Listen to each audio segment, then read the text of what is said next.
The May 6, 2011 meeting of the Santa Barbara City Council Subcommittee on the General Plan Update will now come to order.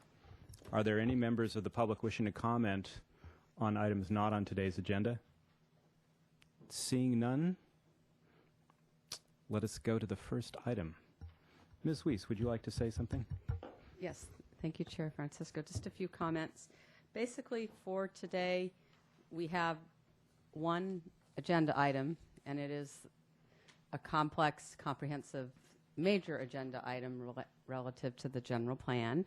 So it will bring about, I think, in the discussion, various facets related to residential development, growth management, community character, parking, the whole package. But it has generally been referred to the back to the ad hoc committee by the council from their meeting of April 19th to make a go at working towards a recommendation from this committee regarding residential densities primarily. But again, in your consideration of what an appropriate residential density program is and where it would be within the community in terms of the land use plan, there are many facets which we expect you to be covering today, and will help in any way with providing additional material, reference to maps, answer questions, and so forth. But I don't think I really need a major introduction since this topic has been discussed many times. So we'd like you to have as much time as possible and as an in-depth conversation as necessary. Just a few more comments. Of course, there'll be opportunity. You'll take time throughout the discussion for public comment. And at the end of the meeting, each meeting, we like to try to summarize where we are. And in respect to that, we'll also want to briefly talk about the next step. A special extra meeting has been scheduled, but at the end of today's meeting, we'd like to assess that with you all in terms of how today's meeting went and what to expect next. So again, back to the subject at hand. Really, this has been one of the most difficult parts of the general plan discussion from the very beginning with the community.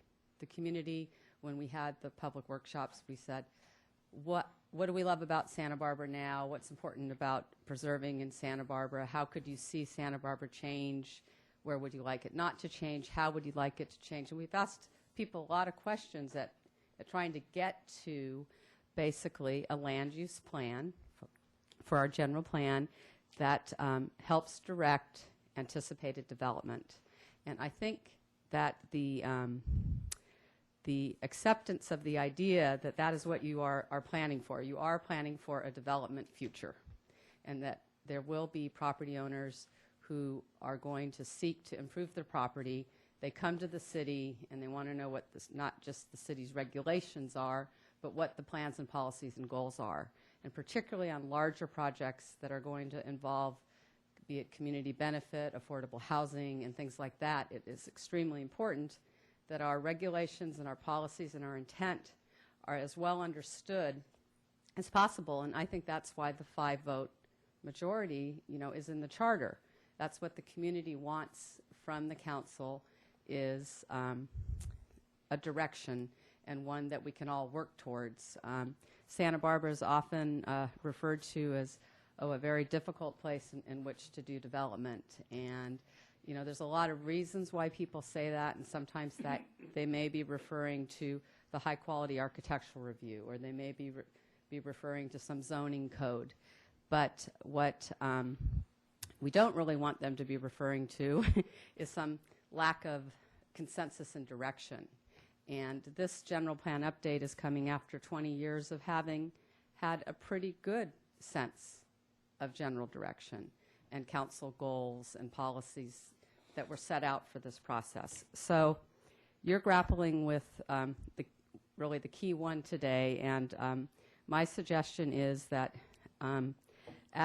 before you get into the questions again about what kind of housing do we want to encourage, what kind of density ranges are appropriate and where, and what kind of time frame, and this question is, do we study it after 200 units, 100 units? Actually, before you talk about that, my recommendation is that you talk about the objectives of the plan, and as much agreement and understanding about the current housing element policies and the draft policies of the land use and housing element for providing for a diverse population with different housing options and choices, meeting the needs of the community, including special need populations, lower income, the workforce concern. That's what that again is my recommendation, that the few introductory comments that we made on your agenda today, that the objectives of the Plan Santa Barbara is to reduce building sizes and encourage more affordable housing through the decreased unit size program and a corresponding increased density. These objectives are set in the context that the housing is desired. Again, this has been that jobs housing balance question that we talked about before, and why we restrict non-residential development and encourage residential. That's a policy direction that we've been operating under for the last 20 years. These policies are set in place within an important context, not only of building size, but of protection of historic resources and the unique character of our community. Having an understanding of the role of parking, that parking is important. People have cars, and we want them stored in appropriate locations and not crowd neighborhoods. Yet, depending on what your parking requirement is, that plays out right from the get-go on what your development will be and how big your development will be. And so I think you all have come to understand that. And then looking at the appropriate locations of our community in terms of avoiding historic resources, protection of neighborhoods, and locating development where its proximity lends itself to multiple services and the potential for less auto use and more walking, biking, and transit type of use. So I've just reread the first paragraph, and that's my recommendation, that you all discuss that point, and then from there we can open up the plans again, we can throw out numbers and so forth. I know that the committee, we made an outreach to Mr. John Campanella, and we certainly expect that at some point you could either start now or maybe when you get into a little bit more of the details, how he can share with you his consideration of what does a developer or property owner do when they come in and look at our books and our policies, and how would what we've been talking about possibly look in the future, because I think that's your greatest concern, is how do these policies and regulations shape our future. And you know, we're fortunate that he's been so interested in wanting to help us with that, and so I know he wants to share a little information as well as have other people speak. So that's my introductory comments, and again, we have a fair amount of information if you have any questions on the attachments and the maps and all of that. Right. Thank you. Very good. Thank you, Ms. Weiss.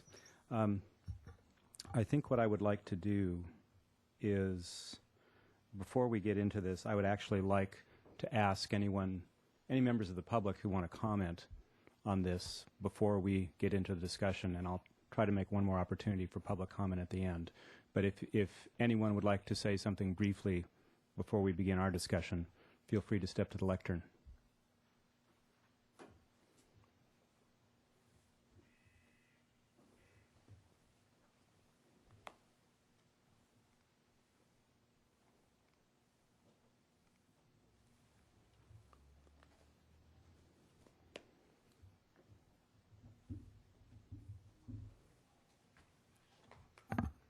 Good afternoon. I'm Kellum DeForest, as you know.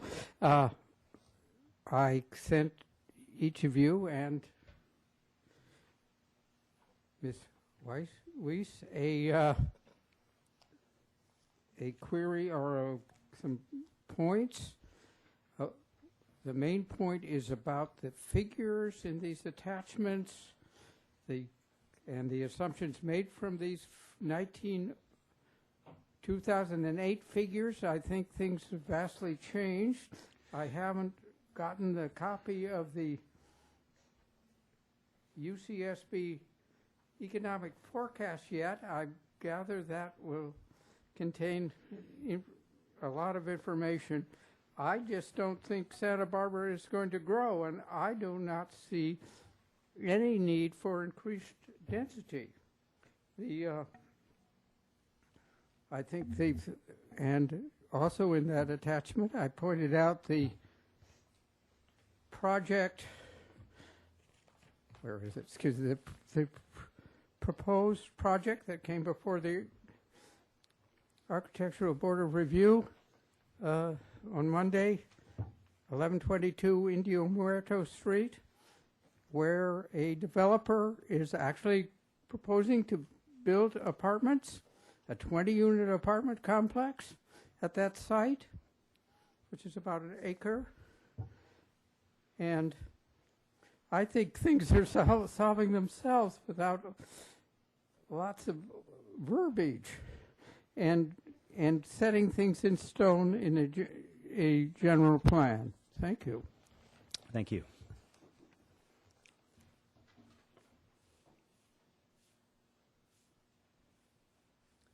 Mickey Flax. I actually want to comment on what Betty Weiss said, which I think is the core of the whole issue. If we agree that the goals and policies as laid out in Plan Santa Barbara, which I interpret as mainly, well, as she stated them, reducing automobile use, improving our jobs housing situation, providing for compact development downtown to eliminate sprawl, leaving the majority of the neighborhoods just as they are, but planning so as to accommodate a population that is here during the daytime. It's not a question of will not grow. They're already here during the daytime. They're just not here at night. So if we agree that those are the goals for the next planning horizon of 20 years, then it seems to me the recommendations made by the Planning Commission and by the Community Coalition go a long way towards meeting those goals. And changing those recommendations substantially, in fact, negatively impact the goals of Plan Santa Barbara. So it really does come down to what is it we are trying to do. Because I think if there is agreement on that, then the best way to do it will not be much of a problem in terms of agreeing. So perhaps it's time for a more general debate, not on the intricacies and nitty-gritties of how many units here and how many units there, but what is it that we're trying to achieve, and do we have a consensus on what Ms. Weiss laid out? Thank you. Thank you. Any other comments? I will close public comment for now. As Ms. Weiss mentioned, some of us met last week with John Campanella. And John, if you would like to, we just got your information last night, and I have not had time to fully absorb it yet. If you would like to perhaps come up and discuss this, I think that'd be great. Good way to start.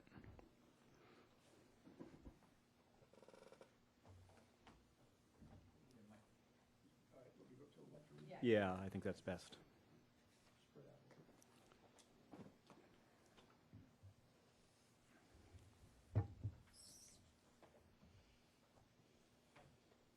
Betty, do we have copies of this for everyone? Okay. Is anyone missing the package? Everybody has one? Okay. Thank you for inviting me to come up today, and also for spending some time last week in trying to get some understanding, really, of some of the dynamics on cost versus affordability. Cost being, various land costs around town, construction costs, based upon what type of product you're producing, how that relates to compact development and the number of units that you can get on a particular site, and what that all means to making units more affordable. So what I try to do in the examples, and I apologize once I get into the numbers, there's a lot of numbers and footnotes, et cetera, but I just try to look at some of the dynamics, taking three different situations. One, a townhouse project that's currently under construction on Montecito Street. And while I don't have access to their numbers, we, of course, did a lot of work on it previously, so I'm given their sale prices, I'm able to interpret that a good deal on what's going on there. Secondly, looking at Paseo Chapala that we built and having the cost for a mixed-use podium building, if we had made changes to that building or if somebody wants to do something different in the future relative to size of units and price points, what that might do to relative affordability. And the third one, a little more difficult, is to look at what's being proposed for densities to encourage rental development and whether or not we feel that those numbers, the numbers that are being provided for building, along with the costs in various areas, can they produce product that would be able to be rented at a reasonable rate that people would utilize? I think a number of people went to the presentation yesterday. There is a demand for rental housing. It's for purchase housing is not an alternative to a number of people in the cities, and that's just not lower income people. It's middle class and other workers as well.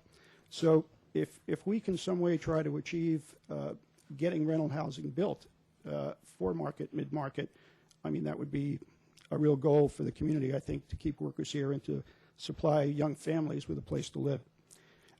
Anyhow, just briefly trying to get to conclusions on what I showed. The first slide was really taking the current Montecito Street project and what was allowed to be done under the specific plan in exchange for doing below market rate projects in comparison to what that site would be allowed to be built on that site if the current variable density program was used.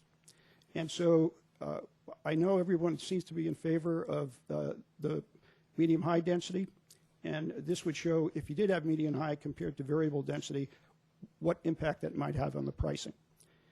By having a density allowed of about 27 units an acre versus if they built all 2-bedroom units on that site, they would be allowed to build 33. They built 48 2- and 3-bedroom units, all with 2-car garages. Because of the efficiencies of dividing the land cost, development cost, processing cost by more units, the pricing is able to come down currently based upon what I believe they're building for at about $100 a foot, the land cost, which was about $60 a foot, the fact that they're framing 3 stories and 3 levels with garages tucked under, again efficient. Currently their pricing is $535,000 for a average 1,456 square foot townhouse. Average, these are averages. And that comes out to about $368 a foot. That's well below what new product has been built for recently, even where the resales, let's say, have come down to. So they're being very efficient having that density. If they built under variable density at 33 units, the cost would be about $115,000 more, or $651, which comes up to $448 a foot. So the additional units have a very big impact if you can build them well and execute the project and actually have flexibility to have cost-effective and lower your price product. I think that would really help. And I think medium-high is a step in the right direction for that type of product. I also showed some higher land costs around the city. The relationships are the same. As a matter of fact, the gap, or the affordability gap, even grows between product types. So that was the first schedule. Are there any questions or comments?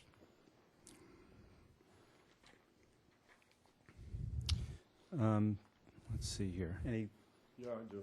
Typically, John, where would these, looking at your land cost per square foot, what parts of the city? We're talking 3 different places here. Well, the 60 is what was paid for the site. The Montecito Street. Montecito Street. That was somewhat of a special deal, but it was also a large parcel. I believe People Self-Help on the parcel they're acquiring is about the same. Okay. If you were to go, to the multifamily residential zone, now you're getting more expensive because you have a site that's fully generating income, for example. So that would be more towards, for numbers purposes, more towards the 90. And then if you're going downtown, I think now you're talking over $100 a foot because there would be something already there. It's going to depend on the use of the property, currently, what income stream somebody may be getting, and what they're willing to sell for. But it's also depends on the developer. If the numbers do not make sense, it's not going to be a buy for a residential purpose. So somehow there's got to be a meeting of the minds between the landowner and the developer in order to get the property developed. And today we're under a lot of constraints for the developers are from financing, a lot of equity requirements to be put into deals, which is very expensive, and absorb, meaning you have to sell fast. You have to sell fast or lease fast. So nobody wants to get involved in a deal that has a very thin margin and a risk of failure. So that's the negotiation to be done with the landowner. What, in the area between State Street over towards the freeway, that kind of east-west side, I don't know what we call that, what are the land costs there now? I'm not up on those. Well, it's, I really couldn't tell you. It really depends on the parcel and the use. You've got, in a good part of town, including that part, you've got 1960s apartment houses that are two-story apartment houses that are maybe, I don't know, 30 units to the acre if you were to just take that particular parcel, maybe 40. And they're generating probably on one bedrooms and generating $1,200 plus $1,300 a month. And, you know, the value of those are maybe 25 years of earnings, you know, if somebody wanted to buy it. So that's very expensive. It's what they call the cap rate, of course, is very low for those type of properties. Now, you may have a single-family older house that's on a lot that's in disrepair, and somebody would compare that to, you know, an older home, and it might be cheaper. So the only thing I can't say, it depends. It depends what the use of the property is, and it could be a range. I know there's a property, not residential, but on offered at 170, 180, that type of thing in the commercial area. But it depends. It depends what the use is and what it could be. And given traffic concerns for non-residential projects that don't have a community benefit, the hope, springs eternal, that someone would be able to work with the landowner on residential in order to help him generate a good return on his property, but not necessarily one that wouldn't make the project feasible. Mr. Campanella and council members, just wanted to point out we did attach a map for today's packet that I think goes to your question in terms of Councilmember Hotchkiss was saying, what about what I think you were calling the West Downtown, what we call the West Downtown? And the map attached has the circles of potential development sites. We did this as an analysis that was required as part of the housing element. And what it kind of shows you is, when you understand the assumptions we made, is these bubbles were properties where the land to improvement value ratio was such that the land was worth more than the value of the improvement. So it was likely that a property owner developer would be able to factor in not a great loss to you know, current income and such. And when you look at the pattern, you do see that in some instances, and this is both a pro and con consideration, you know, some of the lots are nearby and could be joined together to make a feasible larger scale project, which could be a good thing. But then also there are concerns that with a conglomeration of a lot of lots that a project could be out of scale with the neighborhood if that's not the case. But the idea of the amount of availability, to Mr. Hotchkiss' question, I'm hoping that map might help you answer that question for you a little bit. So as I see it on this map, there's fairly few bubbles, as you call them, I guess, immediately adjacent to 101 going northeast from there. Am I correct? Well, I'm looking at the West Downtown, and I think it's probably basically De La Vina, Yeah. you know, has a little clustering there. But right adjacent This to is the orange color we're talking about? Yes, yes. Oh, you're talking red. I'm talking orange farther over. Right next to the freeway, Yeah. the West Downtown. Yeah. Yes, it's Okay. harder to see, but there Right. are yellow dots there. Yeah, but there are Yes. fewer there, though. Yes, Okay. All right, fine. right. And so that there's that area, and then again, in your earlier discussions, the 535 East Montecito project, as well as the People's Self-Help projects, and those are in the gray, the CM area. Right. The Haley Milpas, not Milpas, but Haley Gutierrez corridor. And you could see, again, there are potentials there as well. All right, thank you. Any questions?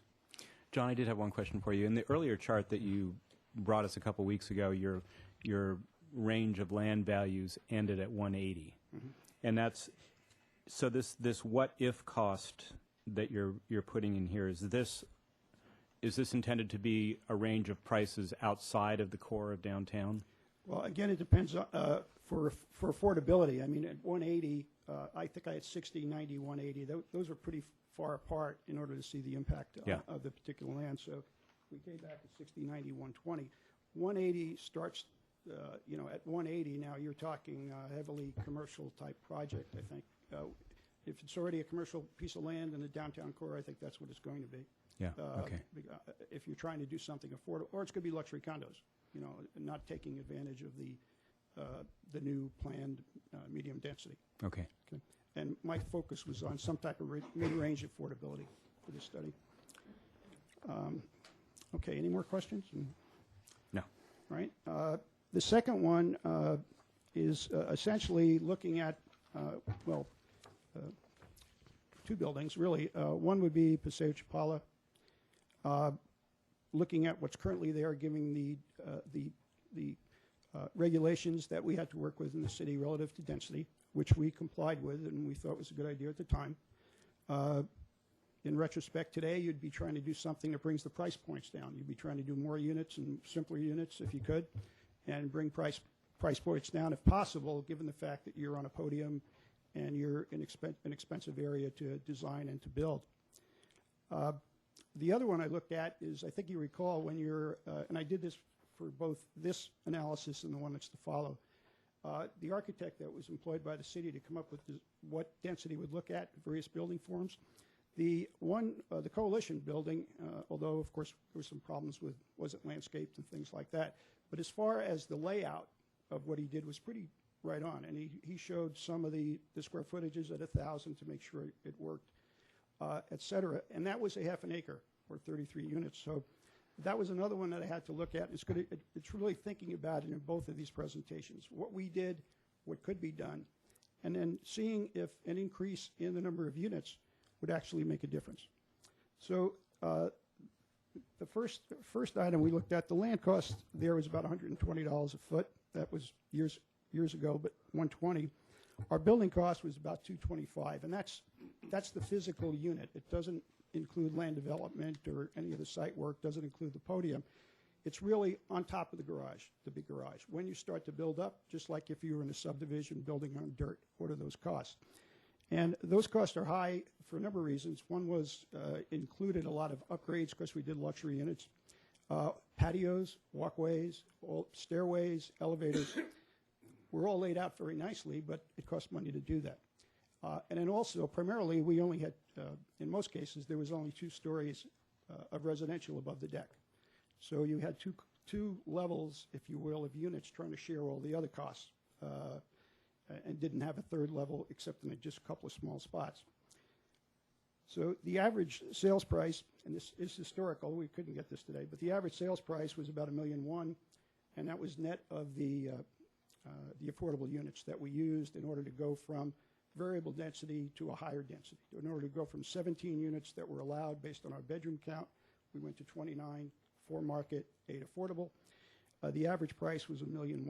And like I said, mostly on 2 floors, 3 levels if you include the garage. Were those two bedroom, John? What are the units? Yeah. Oh, we were actually we had 7, 8, 9. I think we had 9 out of 11. 11 of our units were 1,000 square feet to begin with, and 7 of those were market units. 15. We had 15. I think we had 15,000 square foot units, either 1 or 2 bedrooms. So we had some at the upper end that were up top, and mostly townhouses. But we averaged about 1,400 square feet, pretty similar, about the same square footage down on Montecito Street. Now that's what it averaged to be. But if when we got our variable density, and that's what brought this to mind, when we had 17 units, we had several 2,000 square foot units on Chapala Street. When we got the extra density, we put it in the middle for the affordable, which are some of the nicest units because it's quiet, sunny. But then we took some of the 2,000 square foot units and we cut them in half. Okay, in order to, because we couldn't go up any higher except in the back, so we actually divided them up.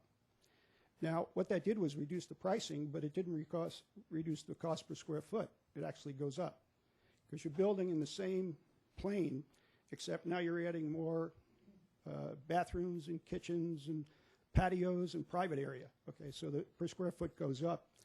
And what I try to illustrate here is that given parking and given what we had, not going up another floor at all, even not using part of the fourth floor, that if we had built everything at 1,000 square feet, which is the goal of the medium-high density and high density that we're talking about, trying to come up with smaller units, we could have accessed them. We had enough parking in the garage, one parking space, not two, and we could have reduced the average cost from $1.1 million to $810,000.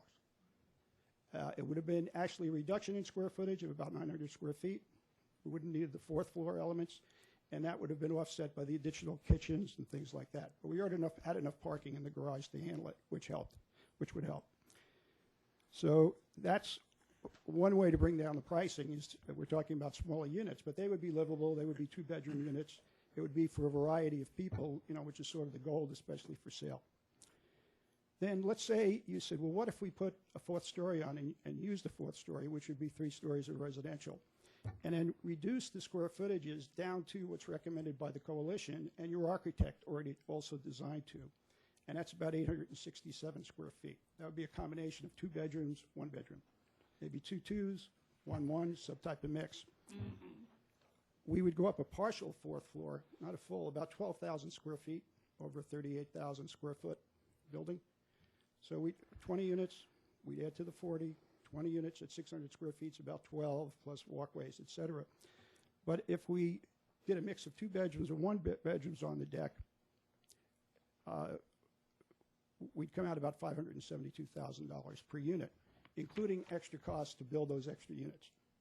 And there's a cost, the actual cost came down overall from 225 to 200, and that's on all units. And that's because we're building in the middle of other units. We're not rebuilding the deck or the roof, and we're building a floor and walls, well insulated, of course, because it's in the middle, and that's what helps bring the cost down. 3 stories of residential, however you can do it, if you're dealing with flats, whether it's on the ground or on a podium. And that's really, I think, the takeaway on this particular exercise. Now, parking, we'd have 60 units. That would be equivalent to your 67 dwelling units per acre, which is the rental overlay, employer overlay, and was also used by your architect in coming up with his design. We'd have about 45 spaces and about 16 at night for that the commercial is using that could be used at night. If that was acceptable as a community benefit project, or the alternative is it starts costing, but you start eating into your commercial space in order to provide some more of the parking. But it's not a 2-car situation. You can't do it. 2 cars per unit. When you start bringing the price points downtown, you can't do it in the same building. You're going to have to go off-site or come up with some other creative way to get the parking. In that regard. Mr. White? Thank you, Mr. Chair. What would be the additional cost of putting parking underground? How big was the site? 38,000 square So feet. it's big enough to have underground parking. Except technically. there's a high water table down there. I think it's 8 to 12 feet, depending on where you go on the site. A number of sites may be able to do On that. De La Guerra? Yeah, on De La Guerra, yeah, the back, yeah. But what you raise is really the point. It's parking. How do you get enough parked to make it beneficial that people are going to either want to rent there or live there? Okay, how do you do that? And I think one of the things Betty spoke about scale. I think we have to maybe try to get a little more creative, adaptive management or whatever we call in the future on how to get joint use out of parking areas. Because right now, most of the properties, including, I believe you spoke about a 20-unit apartment going in. I don't know how that's going to be designed. But most properties have to have straight-on driveways into their property. And if you have a 100-foot site or an 80-foot site or a 50-foot site, you're chewing up buildable area to get to the back to park. The circles that you see on the west side are, as you know, a bunch of finger parcels. They're short in some areas and long on others. And everyone except for those little circles, have built out over the years. There's either second units, apartments, townhouses, have been built in those areas. Even near Alameda Park, I did a walk around, and there's anywhere from 100 to 150 doors in a block. That's already built out, and that's about a 4.5 acre parcel. But they all built back only one way in or out. If we can maybe get some scale, wherever we can get some scale, and be able to coordinate the parking, let's say mid-block passages to get through. And we have examples of that. Loma Vista, for example, other blocks that maybe aren't up to standard, but where you cut through, you're able to get the garages.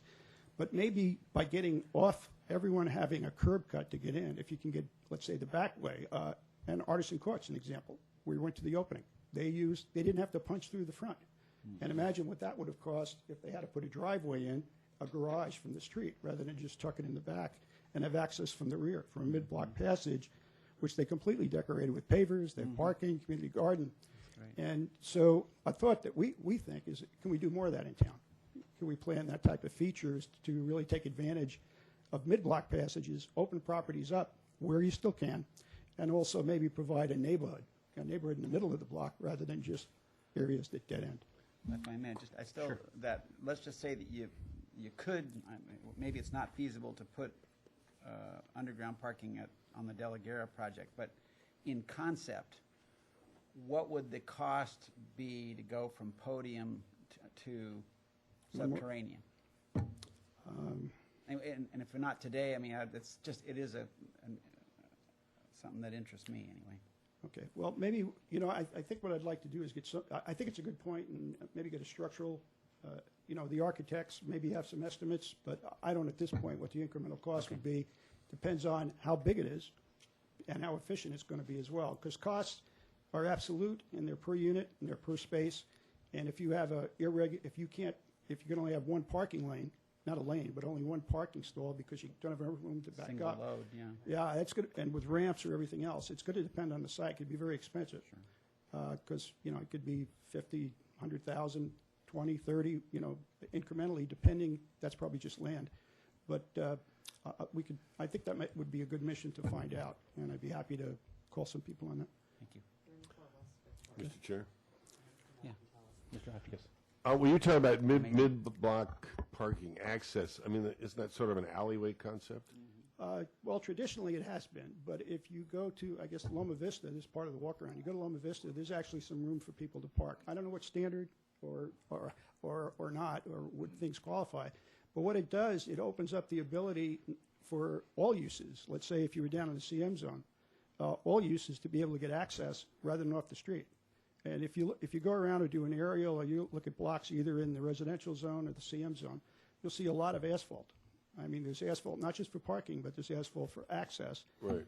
And the other part about it is if you come off, that's just curb cuts. And every time you have a curb cut, you've got red curb on each side in order to prevent people from having an accident. So just think about all the additional parking you could have if you reduce the curb cuts and sort of got a mid-block passage, plus provided connectivity. I mean, you could have open space in there or some gathering places or whatever. I think your point on Artisan Court is that it also has aesthetic advantages, correct? Yes, exactly. And, we've got great trees on some part of town, and we have no trees on the other. So it'd be nice maybe to try to get areas landscaped and also be, places that people can gather or get access without having to cut a curb cut and take a lot of area out of their buildable area. It's a lot. Also, one more comment on that. The architect, Richard Redmond, that we worked with as well, I don't think he used a corner lot, or maybe one of the scenarios he went ahead and used a corner lot. Because once you have that ability, it's not just one way in and out. You have the ability to circle through. Your parking efficiency goes way up as well. Okay. So that, in essence, then, it shows that the 67 units an acre can work physically. It was proved in 2 examples. The question is parking. And how do you park it, and what mix of units do you really have? If you have all small one-bedrooms, you're probably only using half the site. You still couldn't park it on the surface. There wouldn't be enough room on the other half. You'd have to go off-site. So parking, you can fit the units. Well, the question is parking requirements and how to approach that. The last one gets into rental, and again, it was using... John, before you move on, Go could I ahead. ask one question? Sure. On your, on the Paseo Chapala example C, the building cost per square foot is $200 instead of $225. Why is that? Well, the takeaway here is that if you take space, in our 40-unit scenario, I'm just dividing first and second floor, pardon me, residences on the second and third floor. I'm just dividing them up, okay? So I'm able to reduce the cost because now I have smaller space. But you'll notice that my cost per square foot goes up because I'm adding things inside to accommodate different ownerships. When I add a third floor in the middle, not a roof, but a third floor in the middle, the incremental construction costs are are insignificant, really, to the rest of the project. And that might be $100 or $150. I estimated it, like $125 for that incremental cost, including patios and balconies. So when you average what was there with what you're adding on, it comes down overall about $50 a foot less. Okay.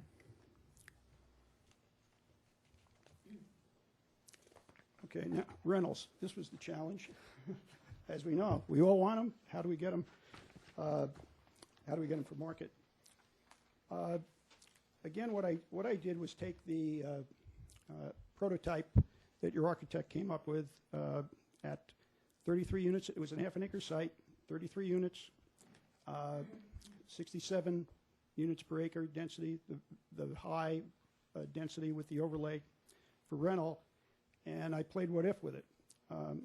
But before doing that, I try to look at, because we're not building any rentals ourselves, and I haven't lately, but public may think, well, if somebody builds a house, what can they get for rent for it? And one way to look at it. But when you are a rental investor, a rental builder, there are certain costs that you're not incurring that even though a house may sell for $400,000, the rental may be built per unit for $325,000 to $75,000. And that's because a number of the items that are costs for the builder are not costs for the developer of a rental project. And that would be sales commissions, broker commissions for listings because you're not selling. You'd have some front office incentives, but you wouldn't have that extent. Also, equity. And I ran the model based upon 100% of land cost is equity. Some partner has to put that in, and they're generating a 15% return per year. Used to be higher, maybe it's just 15 now. That has to be paid at culmination of the project when you build it and sell it. This is a short-term investor, not a long-term investor. On the apartments, people are getting in for long-term. They're looking for cash flow on their investment over time and also appreciation due to change in market rents as they go. You take some of those factors out of the cost, and the cost for the rental per square foot could be 25% or more or less. Same unit, same size, same land, same construction costs, because you're removing those factors from a for-build deal that has to be culminated in 2 or 3 years. So I thought I knew that, but when you sit down and actually do the pro formas and you say, hey, what about that? Well, I don't need this. Also, I assumed that the processing would be simpler, that we wouldn't have to do a subdivision map. It's not going to be plotted as a condo. We would assume that it would not be a long EIR process. Hopefully the general plan implementation establishes some guidelines where, residential housing, well, maybe not exempt from CEQA, at least do something focused or quick, because traffic's always going to be the same. I mean, that's not going to change the overall cumulative impacts. But some way to get through the process, which is very costly, especially, as you know, with the cost of land and holding on to land. So I looked at it, I took those costs out, and then I looked at the building that our architect built and saw that I could get these 1 and 2 bedrooms in, bring the cost down by building 3 stories on grade, frame it, even with the cost of elevators, not do a podium. Take the podium out, take those costs out because I'm trying to keep the cost down. And so what's the alternative? Well, the alternative is I can't build 67 units an acre anymore. I have to go find more land or make the project bigger in order to accommodate the parking. I have to purchase it. I got to develop it for parking. So that was my model. I assumed that if you did a for sale program in there at 67 units, employer housing, let's say, and it was a profit factor for somebody, that I'd have to, I assumed 2 parking spaces for a 2-bedroom. Okay. On the mix of 1 and 2 bedrooms, I assumed 1 for a 1-bedroom and 1.5 for a 2-bedroom in the rental scenario. And then I also did a scenario with only 1 bedrooms, and that was 1 car.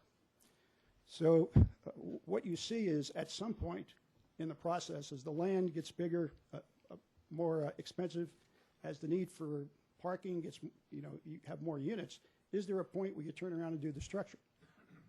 Underground or a podium for your rentals? The answer depends. When do you reach that point? And also, are you taking a project that could have 3 stories of residential rentals that brings down the cost? If you want to put something underneath parking, are you now not going to get it approved? Because it might wind up being a 4th-story element, that type of thing. So those are the trade-offs. And I think anyone that looks at a site and looks at policies is going to have to evaluate that. How do I park it? I know I can build it. I think I could get rents under $3,000, $2,500, $2,100. They came out pretty good, I thought, for like a pass, but I got to find other parking. My scenario assumes that you go and buy it, that you extend the land that you currently own, and you improve upon that in order to provide the parking. In that regard, I think I got... Is that adjacent parking, then, you're calling it? I'm wide open. I think you have to be wide open to it. It might be that alleyway. It might be a consolidation of parking, being more efficient. But for my purpose, I assumed I had to buy it. And whatever the land cost was in the 3 scenarios, 60, 90, or 120, I had to go pay that, expand my site, improve it, and park it. And then I figured out how much that was costing, and it might be $25,000, $35,000 a space. And then, you may have it on your schedule, maybe you don't. I figured, okay, if the rental with 2 bedrooms that you were providing 1.5 spaces for, if somebody else wanted a full space, what would you charge them? And that came out anywhere from $174 a month to $300 a month if you can get it, depending on where you were. So another aspect is that as far as uncoupled parking is maybe somebody gets 1, and then you have to pay for a second because there's a cost. But certainly it's more efficient than having to try to find some place to park all month. So that was what I looked at, and what I came away with is that it could be feasible if you got enough scale that you didn't have to cut your site up for parking and driveways to get in. If you could go 3 stories framed, and if you can maybe get efficient in your purchase of additional parking that you need that you can't put on site. Mr. Chair, can I ask a Sure, clarifying of course. question? Not to put you on the spot too much, but two points. I think I read in here that you did consult with Tobe's group. You did talk with some people that do the rental housing. I thought I read that. Yeah, I spoke to one of the brokers at Radius. Okay. And that was pretty much because all you have information on is really somebody's trying to sell an old building. Okay. Okay, and they're trying to get $180,000 a door, $170,000 a door for 550 square foot, 1 bedroom that's 40 years old. So how does that equate to? I try to figure. Well, if it's costing me $250 or $300 to build it, does it make sense? Well, and there were 2 points to that. One was when we did speak with Craig Zimmerman of Tobe's group, some of the same assumptions that Mr. Campanella is explaining is, what they were looking at too. If at all possible, surface parking or partial surface parking. Mm-hmm. You wouldn't necessarily do a full podium. A project could be a mix of podium and surface in order to make an apartment work.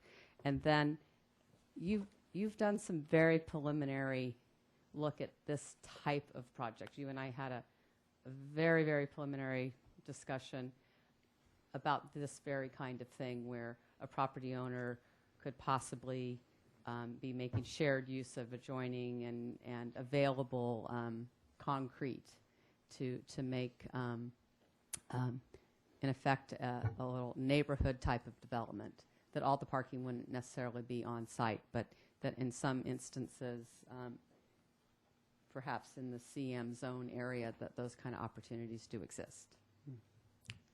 Yeah, I think it's worth exploring because there are areas that you could get at. If you consolidate, work together, assemble, there's dead space right now. There's not much in the residential areas, but there certainly is dead space to some degree in most blocks over in CM selectively. So maybe you can come up with some efficiencies. And I think if you can, as always, if you can try to manage efficiently the parking problem, and not just say that people are going to walk to work, as you saw in the package. You know, there were about half of them when we did our focus group at Los Portales. Mostly nonprofit workers said they would walk to work, 50% of them. And that's probably true. There's a lot of workers, you know, in the 93101 area. And, you know, and there's a lot of jobs as well.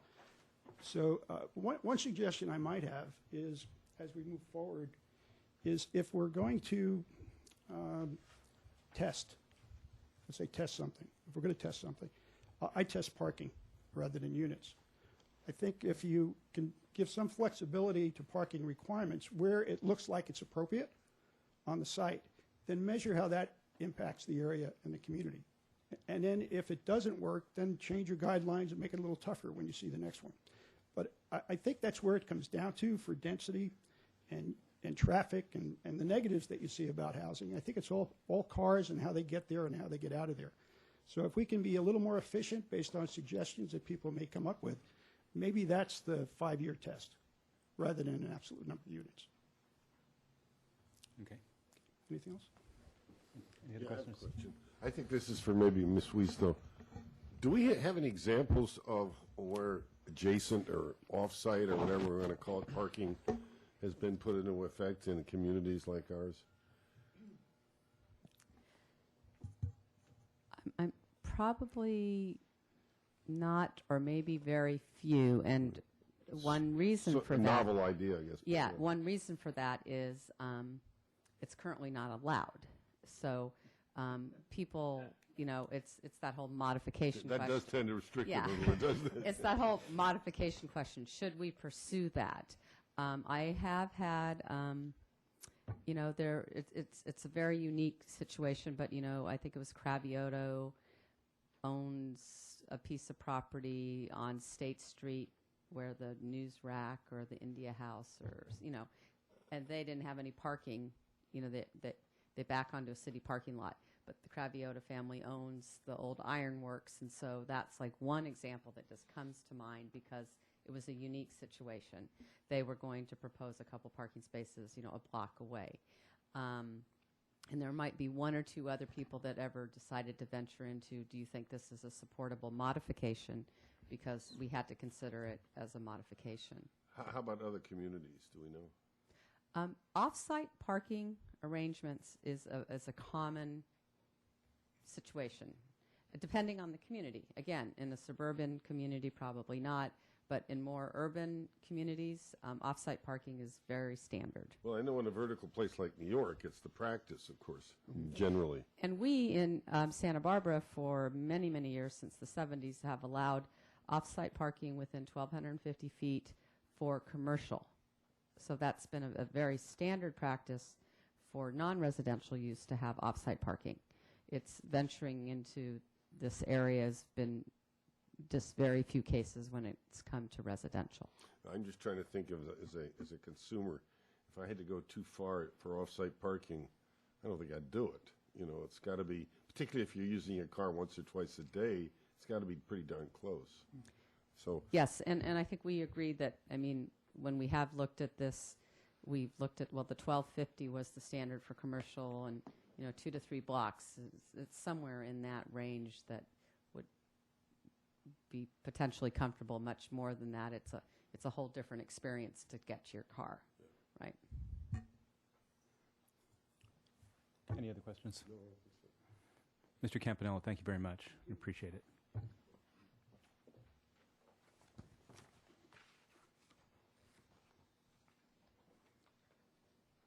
I'd like to follow Ms. Weiss's suggestion, and I think each of us can say something in general about what it is that we're trying to achieve here, and then go on from there.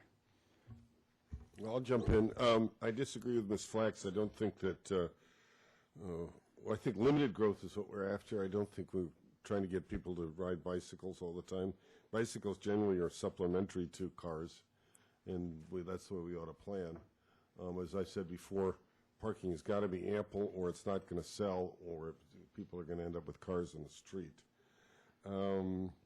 I do think that the average unit shift is good, and I do like the experiment. The numbers we got to reach on the experiment, and I don't know what it'll take. I want to hear what Bendy has to say, because he and I have disagreed on parking, so maybe we can up the parking to what I'm asking for if we do a little bit of off-site parking, which is what you're asking for. I don't know if that's a trade-off that works for you, but I think that Dale is compromised in density, even to the disapproval of some people around town by saying, oh, well, we can try it for a limited degree, for a limited number, for a limited amount of time. But I do think that's a compromise and should be considered that way. Mr. White? Well, first of all, what I understood Betty and Mickey to be speaking to was the policies, the what are we trying to accomplish in the next 20 years?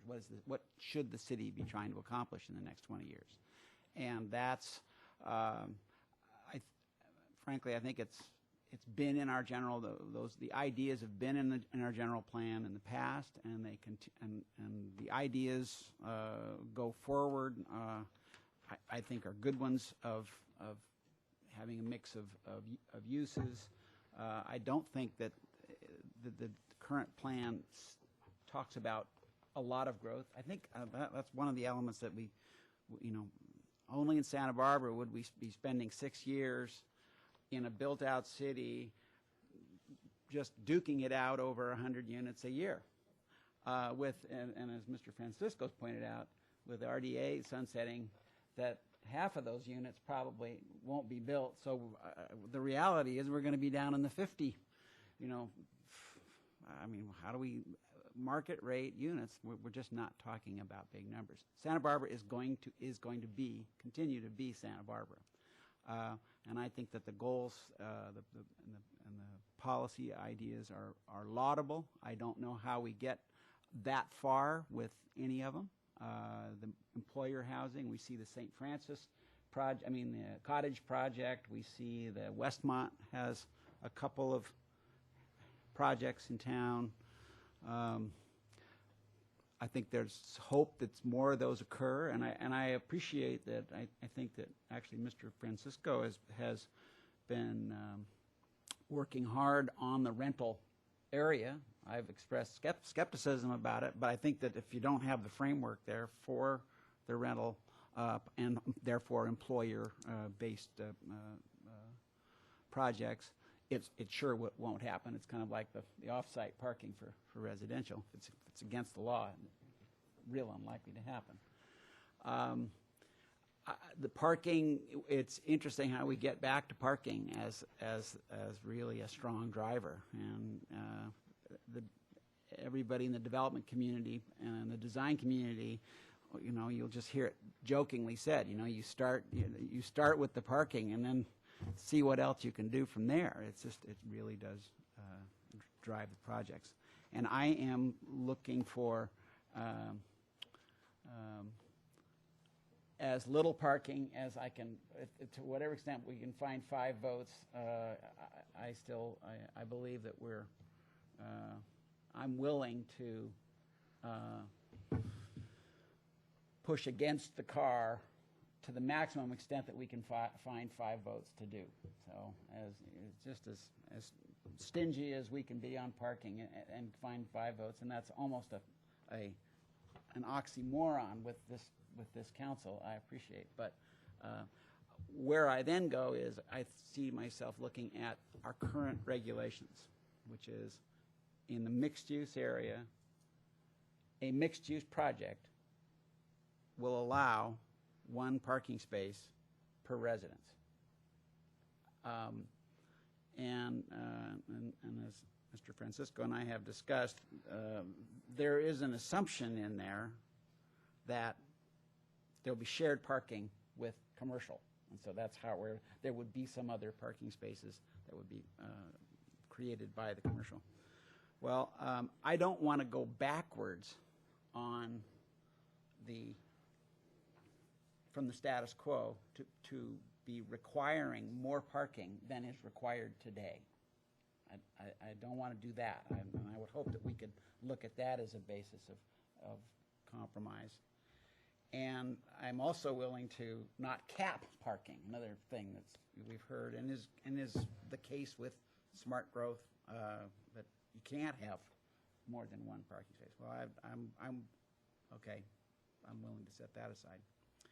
So, but to start with, you asked about the policies. I'm getting into the weedy particulars, but I did want to start with policies. I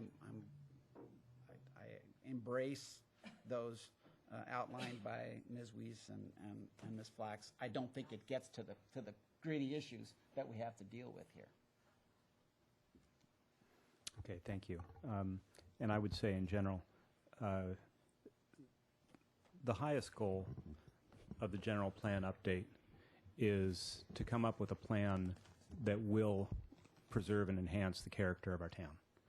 Fundamentally, that's what it's about. That means different things to different people, but I think everyone can agree on that.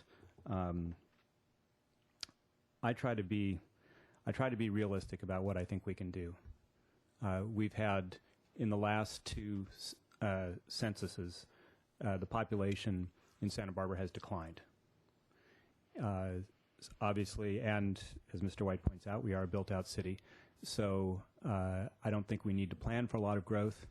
We're going to have serious difficulties building the kinds of affordable housing projects, so-called affordable, that have been built in the past once RDA goes away. The largest source of subsidy for those subsidized low-income housing projects will be gone within a few years. So what we're talking about, if we want to build housing that will be affordable to people with less than an upper middle class income, then we are talking about rentals in a city like Santa Barbara.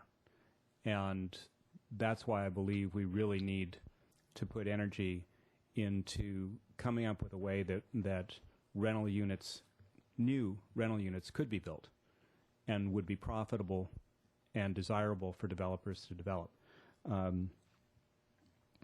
I also believe that the reality, as well illustrated in Mr. Campanella's slides both last time and this time, is that housing, residential development in the downtown core is always going to be expensive. And really only if there's no government subsidies for it, and very soon there are not going to be, it's always going to be something for the upper middle class only. We're not going to be building affordable housing for retail workers downtown. That's simply not possible. So I believe that we need to be thinking about rental as a top priority to the extent that we want affordable housing in Santa Barbara, affordable to lower income folks. And I think it's unrealistic to believe that automobiles are going away. And I dare to say that most of the people in this room have their own automobile, and their spouses have their own automobiles. That's just the reality. And we're seeing some high gas prices at the moment, but gas prices historically have been volatile. So I'm not extrapolating from our current situation what's going to happen. If you're building the housing, a lot of people have thought it desirable for there to be new residential development confined to the downtown core, and I understand the attraction of that idea, but that really does mean that you're building housing mostly for upper middle class people. Not that there's anything wrong with that, but those people are going to have automobiles. So I think it's unrealistic to put too great a cap, too great a restriction on parking in these mixed-use developments. And I do believe that there may be some kind of compromise we could reach. One of the problems we've seen with the mixed-use ordinances is developments that have postage stamp commercial component in order to qualify the project as a mixed use, and then the vast majority of the square footage is actually residential. And when that happens, what that means is you don't really get the benefit, the supposed benefit of shared parking, because there's maybe only one or two commercial spaces for these developments. So I think one of the things that, and this is not something for the general plan, but this is something that we want to indicate, this is something that would have to happen at the ordinance level. We may want to think about some sort of sliding scale that says there has to be, for each residential unit in a mixed-use development, there has to be some minimum amount of commercial parking as well, some fraction of a space. And I don't know what the right number would be, but for instance, you might say for each residential unit in a mixed-use development, that residence has to have Mr. White's one parking space, but it also has to have 0.5 or 0.6 commercial spaces available to it. Ms. Weiss? Yes. I see you I hope grimacing. I'm correct in that this might be helpful. So B or Rob, if my understanding is that the reduction in the parking allowance is only if the residential square footage of the project is 50% or less than the total square footage of the project. Okay, so there's two things. For mixed-use projects that may be citywide, the standard is similar to what you're just hypothesizing. Maybe we should have something like this, so that you get the benefit of the one parking space when the residential square footage is 50% or less. So that implies... Of the total project. Yeah, the whole Okay. project. However, in the downtown, that doesn't matter. In the downtown area, it is just one parking space per unit, and it's that's just really assumed that there will be irrespective- enough commercial. well, yeah, and I think it's in part because in the downtown we have a parking district as well, and that some of the parking needs of the commercial as well as residential guests and other things like that are met because you're in a downtown area that has a variety of parking resources. So, And, Mr. Dayton? And there's no expectation in the downtown that they would share between the commercial. There's none whatsoever. In the general population of the mixed use beyond downtown, there is an expectation. In fact, we look for those covenants and shared parking agreements, but not in the downtown. Okay. Thank you for clarifying that. So, If I could get one more clarification. Could you describe the area of downtown?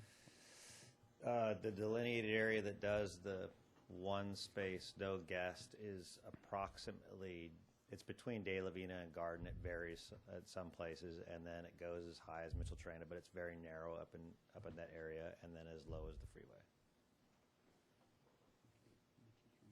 Gets broad in the Victoria Street area. Thank you. and so finally, based on the issues that I think we agree are most important, obviously the most contentious things and what we're trying to work with here today are questions of density and parking. Those are the two big ones. And the reason that I've proposed as a possible solution to this disagreement, the reason I've proposed what I have proposed, the compromise being a set number of units to be built at the higher density that the higher density advocates advocate, and to do so over a limited period of time as an experiment. The reason I propose that is that though I believe that the vast majority of people in Santa Barbara do not want high density development, I'm also politically realistic enough to know that we need an agreement on city council. And I think that, as you just said, Mr. White, it's unlikely we're going to have a huge number of new residential units being built in any case, no matter what our policies are over the next several years. So what I'm proposing is that we allow for a number of higher density projects to go forward in a limited area of town for a limited amount of time. 5 years was what I had proposed. And that will allow, it should allow ample opportunity to see if this kind of development creates the kind of housing that people want and that they think is consistent with Santa Barbara. So I'm hopeful that we can find numbers that are agreeable to, I hope, everyone on council. That's what I'm aiming for that experimental period. And I think that will satisfy the desire of the advocates of higher density housing for a proof of concept, while at the same time satisfying people who are not enthusiastic about this idea that there's an end in sight, there's a sunset to it, at which point whoever is on city council at that time and whoever the voters are will figure out whether this was a good idea or not. Mr. Chair. Mr. Hotchkiss. I just want to amplify something so that it doesn't seem like I'm just a guy with his heels stuck in the ground here. I think Mr. White well expressed his preference personal preference for limited parking. Mine has nothing to do with personal preference at all. I don't give a damn. I'm just trying to look at the reality of the world around us, and you can't argue with gravity.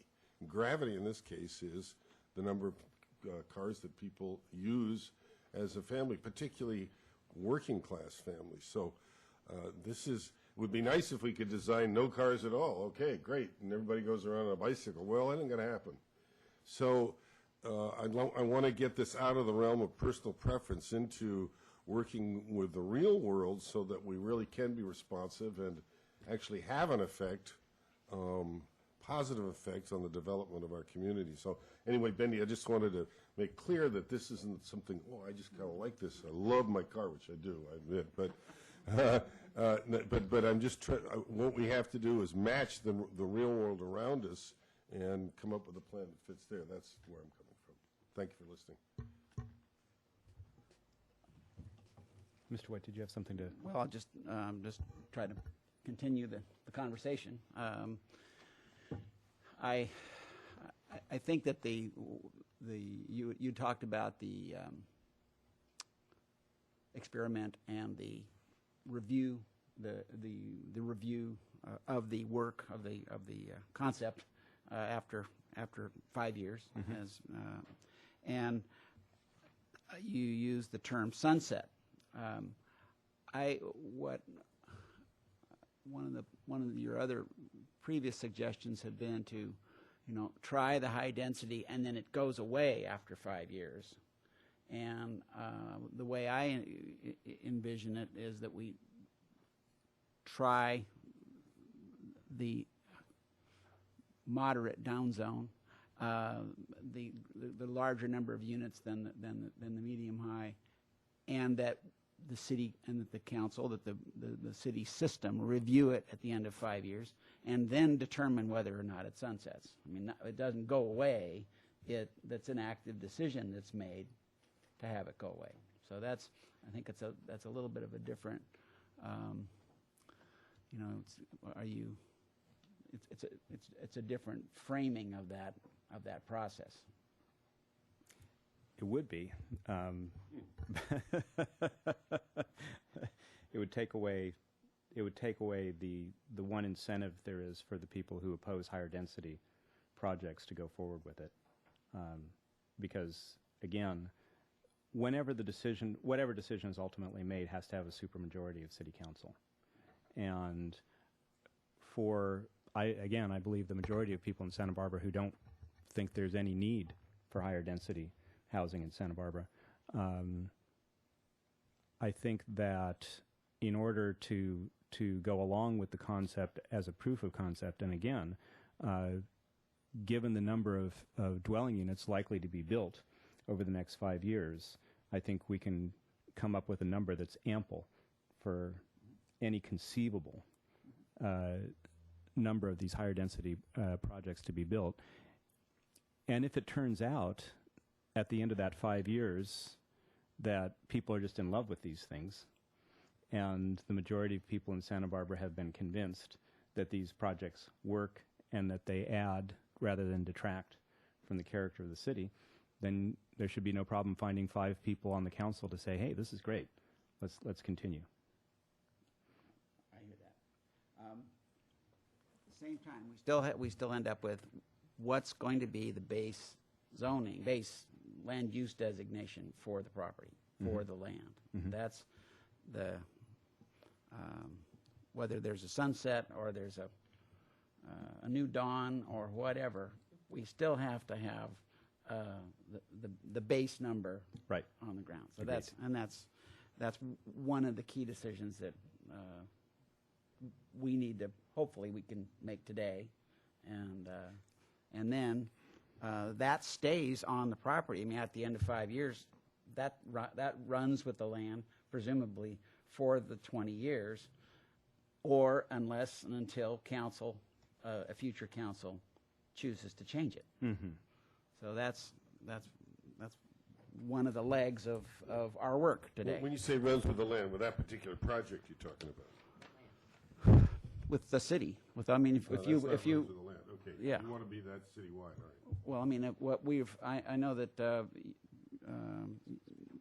you had discussed the difficulty with all these different colors being there, whereas this is what makes up land use planning in this country and probably worldwide. It's just colors like this is kind of the tool that's used. I think Houston is the only one I know of that just has one color everywhere. But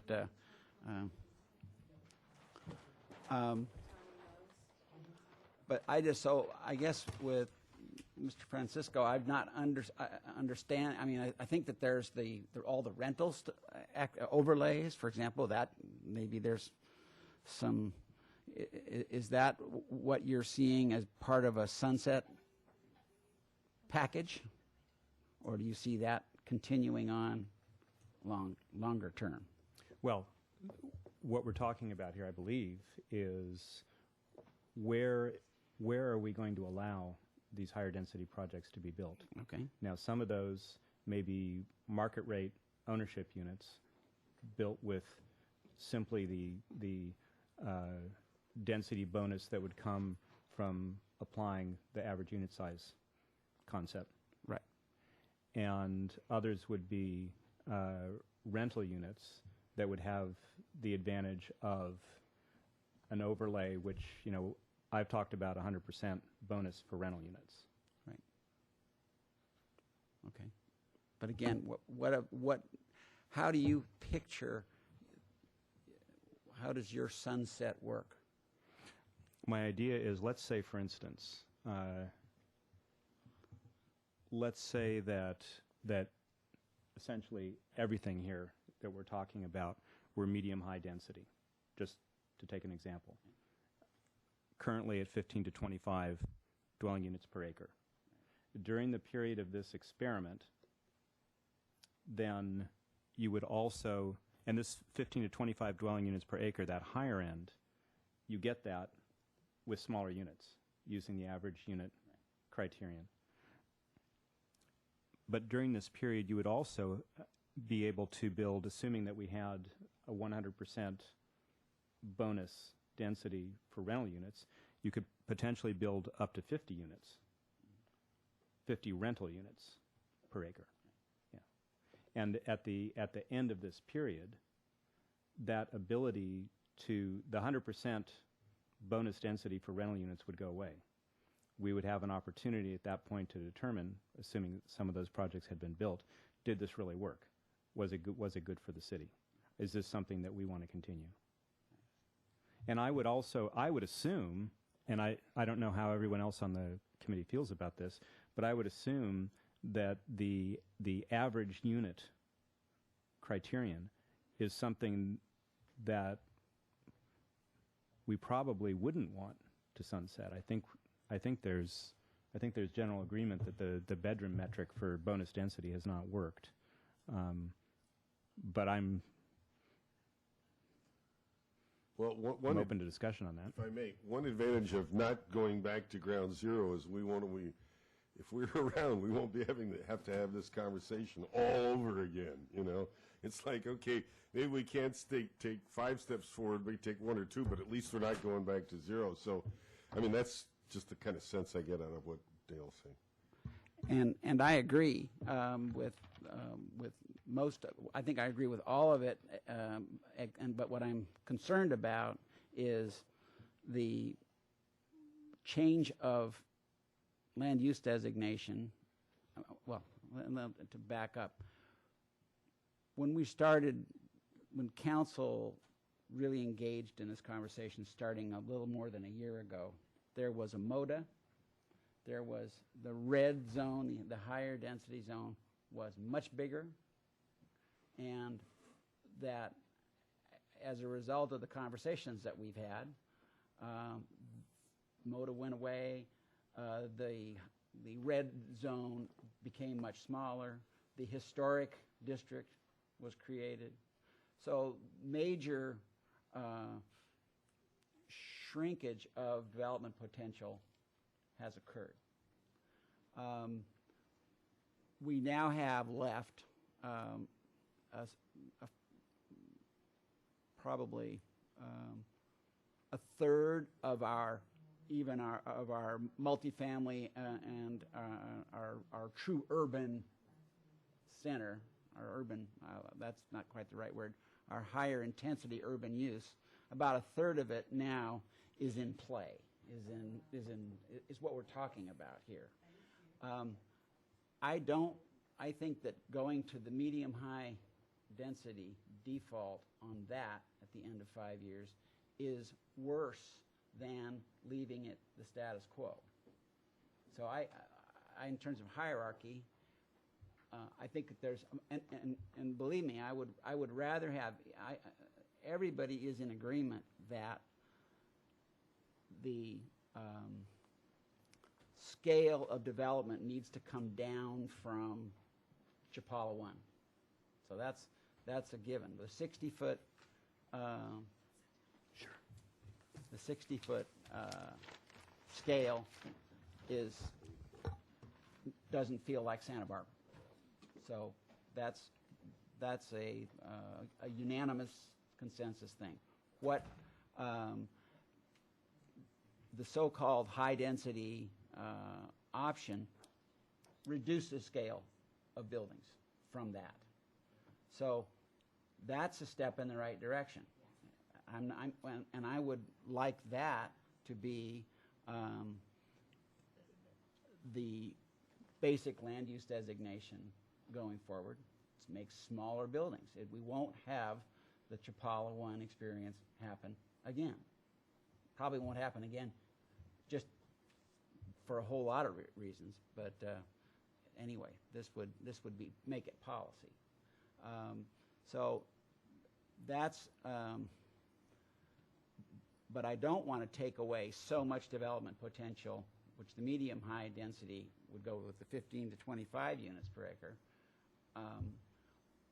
I don't want to drop that far in the mixed use area, the red zone, and conceivably the brown zone between the State Street and the freeway, sort of Bath, De La Vina, et cetera, that area. So those are the areas that I want to see this, you call it an experiment, we can call it an experiment, the activity go forward to develop with more smaller units. Just one question real quick. Ms. Weiss, isn't it correct that right now in the multifamily zone and also the mixed use area, isn't it 12 to 27 right now based on the current bonus density? Yes, right now, if you don't use variable density, it's usually 12 dwelling units per acre, but depending on the size of the lot, it can go up to 18. Just if you have a 7,000 square foot lot and you build 3 units, it turns out to be 18. So the variable density program really currently starts at somewhere around 18 or 20. And then it goes up to 27 for all studios. And so that's the answer to your question. Mm-hmm. I don't know if this is where your thinking is, but I just wanted to interject, thinking back a couple of years when this concept was coming together for the Planning Commission, some of the ideas that, again, all the commissioners and the development community wasn't seeing necessarily eye to eye to this either. People like the average unit density size program if it's going to create smaller units and allow greater density. But this range of density and the size progression has not really been wholly agreed to. We think maybe the Planning Commission was about to agree to it, but in one of the City Council check-ins, you all said, we're not agreeing to those numbers now. We just need to all agree on the concept, and then let's agree on the range. So I do want to offer that I think where this discussion's going towards compromise, that one approach could possibly be to both increase and narrow the range. That start, and I haven't analyzed this too much, but I remember when B did a lot of number crunching on existing projects and everything like that, that we found that a lot of projects worked at 35 dwelling units per acre. And so just a consideration that the new medium density could possibly be something like 20 to 35. And then on top of that, 100%, it gets you up to a little higher than some people may be comfortable. So, you know, I realize, and I'm not just saying this just to push the numbers up, but I'm saying it just to say that what the appropriate new medium high would be for the comfort level of Councilmember White, for where we're going to pick up the conversation next after this. I don't know how many size ranges we want. Everybody keeps talking about the 25 and 50. Well, I can tell you though, if people think, well, 350 square foot units, not everybody's going to build these. So we've been talking at this highest number, Right. when really the average, with the target somewhere around 1,000 to 1,200, which is what you all told us in an earlier discussion, Right. is going to be closer to 25. So it may be the unique rental or employer project that wants to take advantage up to that highest level. So anyway, I just wanted to offer that if you hadn't already thought about it, that maybe what you want to negotiate a little bit on is that range of the medium high itself. And I'm sorry I haven't done a whole lot of thinking about it, but I know that we did when you ran the numbers. It's something like 35 dwelling units per acre it came up as being able to fit in buildings that generally already fit in our community that have been built. You're presenting an intriguing avenue to discuss. I have a little bit of concern about some of our R3, R4 areas, which are where the old medium high is now proposed. Yeah, and that there's be a little. I'm concerned about compatibility with neighborhoods if that were to be applied to the lighter brown areas there. I'm a little concerned about compatibility. You know, if you start putting 35 units to the acre there, I think it's too much. So while I'd appreciate hearing what your folks' thoughts are on Ms. Weiss's idea, but I would still want to be look more carefully or be gentler in the R3, R4 areas. Sort of, I mean, not the Bungalow District, but that sort of east of Laguna Street or east of Garden Street, for example, some of those areas. I just think that we don't want to have quite that scale in some of those areas. So, but I do think that it, as Ms. Weiss says, the unit size, and Mr. Hotchkiss has talked about unit size quite a bit, of going, you know, that we don't want them too small, we don't want them too big. You know, they're doing the Goldilocks size there, and I'm interested in hearing whether any of that could work for you in the mixed-use zone and then the area to the west. So, Mr. White, just to be sure that I'm understanding what you're saying that you would be uncomfortable, for instance, with the 100% density overlay in some of these. No, I'm okay. R3. All the rental ideas that you're submitting, I think, are a reasonable set. I mean, there's so many variations to that theme that it's very hard to I think that that's a reasonable one to pick. I think that the foundation concern is the market rate, for sale, mixed use, multifamily project, and that is, and Ms. Weiss is talking about, okay, is there a way to pull down the quote unquote high density a little bit, and maybe increase the unit size a little bit? I'm open to hearing about it. Is that Well, I would say, okay, I would say in concept, and I don't know exactly what the number should be, but for instance, if we can reach an agreement and put this issue to bed, I would be willing to say, I had proposed 100 units for the experimental group.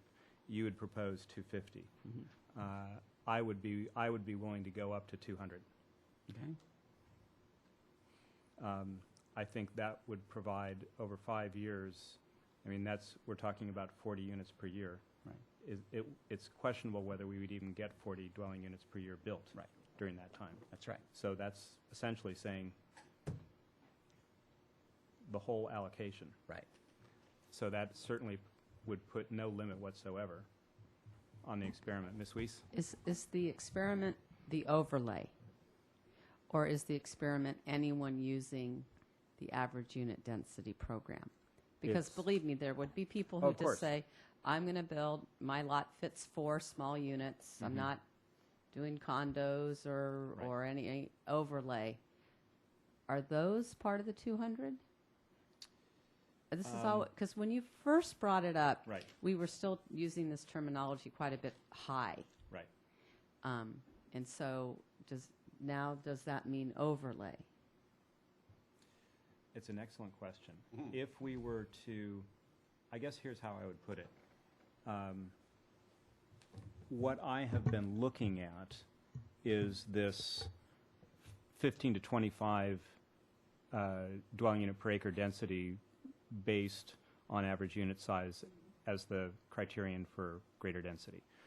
And that is pretty close to what we have today. Yeah. Yeah.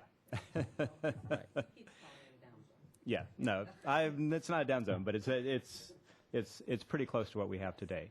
If we were to consider a high end on that was a little higher, like say we said 15 to 30, for instance, I would want that to be part of what sunsets. I don't want that to be permanent, because that is an increase in density over what we have today. So I guess that's how I would look at it. So the number is for whatever is above, like, let's just Status say quo. that all of a sudden all 7 council members loved 15 to 25 and 100%, exactly the things you've been talking about. Let's say everybody, boom, went with that. The 200 units that we would be tracking would be all of those using overlay in that instance. Right. Because the 15 to 25, you said, essentially is the same. Exactly. Okay, so Yes, so essentially testing the new yes, density. so that's what it's as going this on. conversation goes and it ebbs and flows to what numbers we're talking about, we'll just keep that in mind, that is what you meant. That is what I mean. Okay. Though, yes. if we were to change the upper end beyond what is currently the status quo, that would also lapse. Then at the end become of 5 included. years. That's what Exactly. I mean. Because Yeah. I think the conversation will keep. Does that make sense to the rest of you on council? It does to me. Now I can follow your. Wherever this goes, I'll understand what we're tracking in the 200. Yeah, because the test is Yeah. greater density. So when greater density is involved, that's part of the test, where it is and it isn't. Correct, Mr. Francisco? Yeah. Yeah, no, I mean, I understand. I think that again, we're back to the sunset, and the sunset to what? What does it go back to in 5 years? So my idea would be that the sunset, and again, we're not exactly sure what these numbers are, but the sunset returns us to the status quo, more or less. I think that And again, I think that the average unit size metric is the metric that we should use going forward. I don't see why we want to revert to the number of bedrooms metric. So I think that's not part of the sunset. That's part of city policy going forward. And I think, I'm pretty sure that has a 7-vote support on council.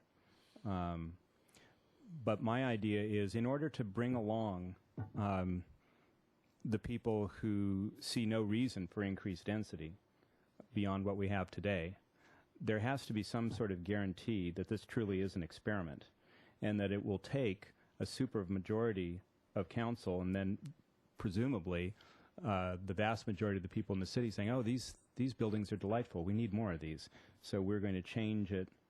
And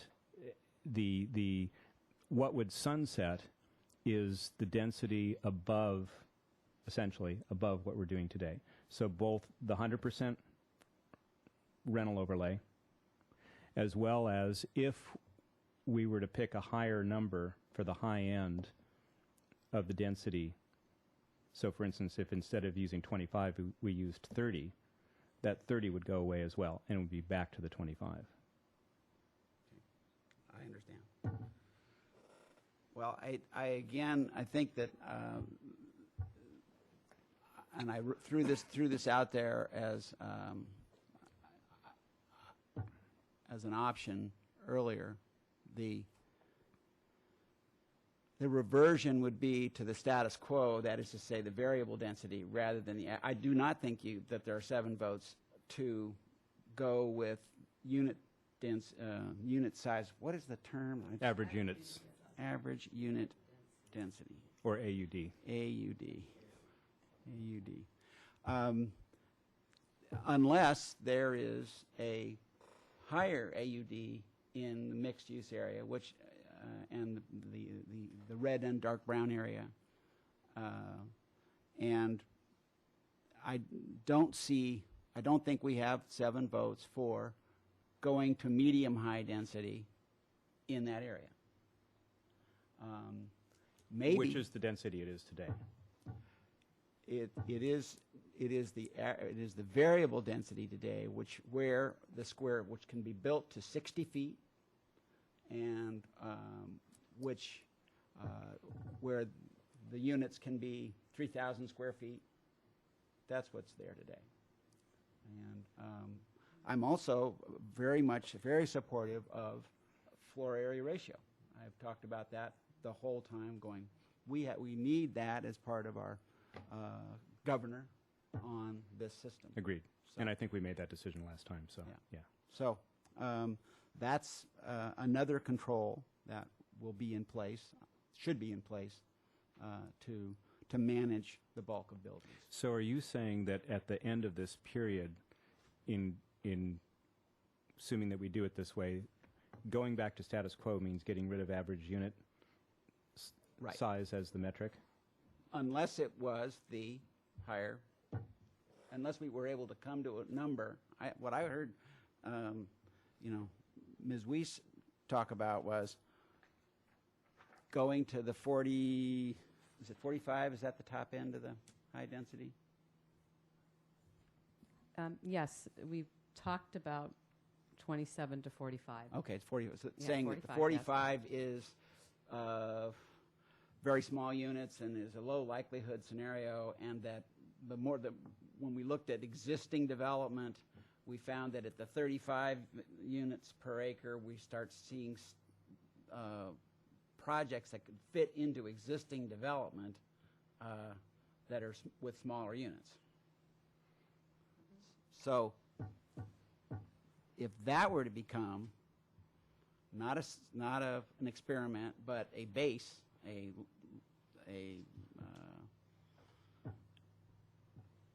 Well, then I think that there's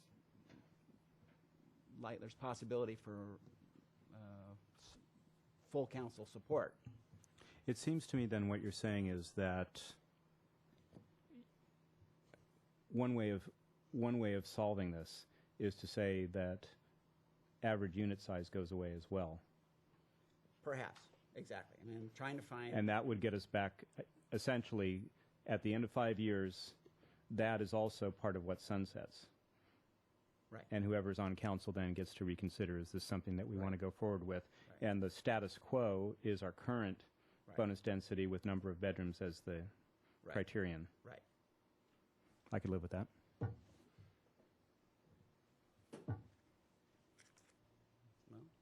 okay. So what's the experiment? I understand what the status quo is. What's the experiment then? Somebody Mr. tell me. Francisco, I don't know where you are with it was a dual overlay at one point. We It used to was. have a dual incentive. The AUD had medium, high, and high. Mm-hmm. And then as the conversation one day here evolved and your desire and maybe others, all of a sudden they wanted to drop this terminology of high. And so it became about establishing a certain medium high and then incentives above that. And so I think to address Councilmember White's concern, and you described others in the community, you wanted to identify an area where a 50% overlay could be allowed for what would essentially be market condominium type of housing, which is just That was- it's another it's not, we don't want to call it high, but basically it was like high. That was an attempt to address that, and Yeah. I have since been persuaded by several people that might well kill any possibility of getting the rental units built. I'm not sure whether that's true or not, but Yeah, there does need to be a big enough distinction, Right. or else the incentive isn't great Exactly. enough there. Yeah, exactly. And so, and that's why I'm thinking now, instead of having the 50% and the 100% overlays, just keep the 100% overlay for rental. And we could talk about so instead of doing the 50% thing, talk about some increase in what I'm calling medium-high density, the existing density. Certainly not to 47, but something higher than what's here, if that will make an acceptable compromise. And I think, since it's 3:15, I would like to just open this up one more time for public comment in case there's anyone who feels that they need to say anything based on what we've discussed so far. And let's take up to 10 minutes for that. Not per comment, total. And that wasn't directed at you, Mickey.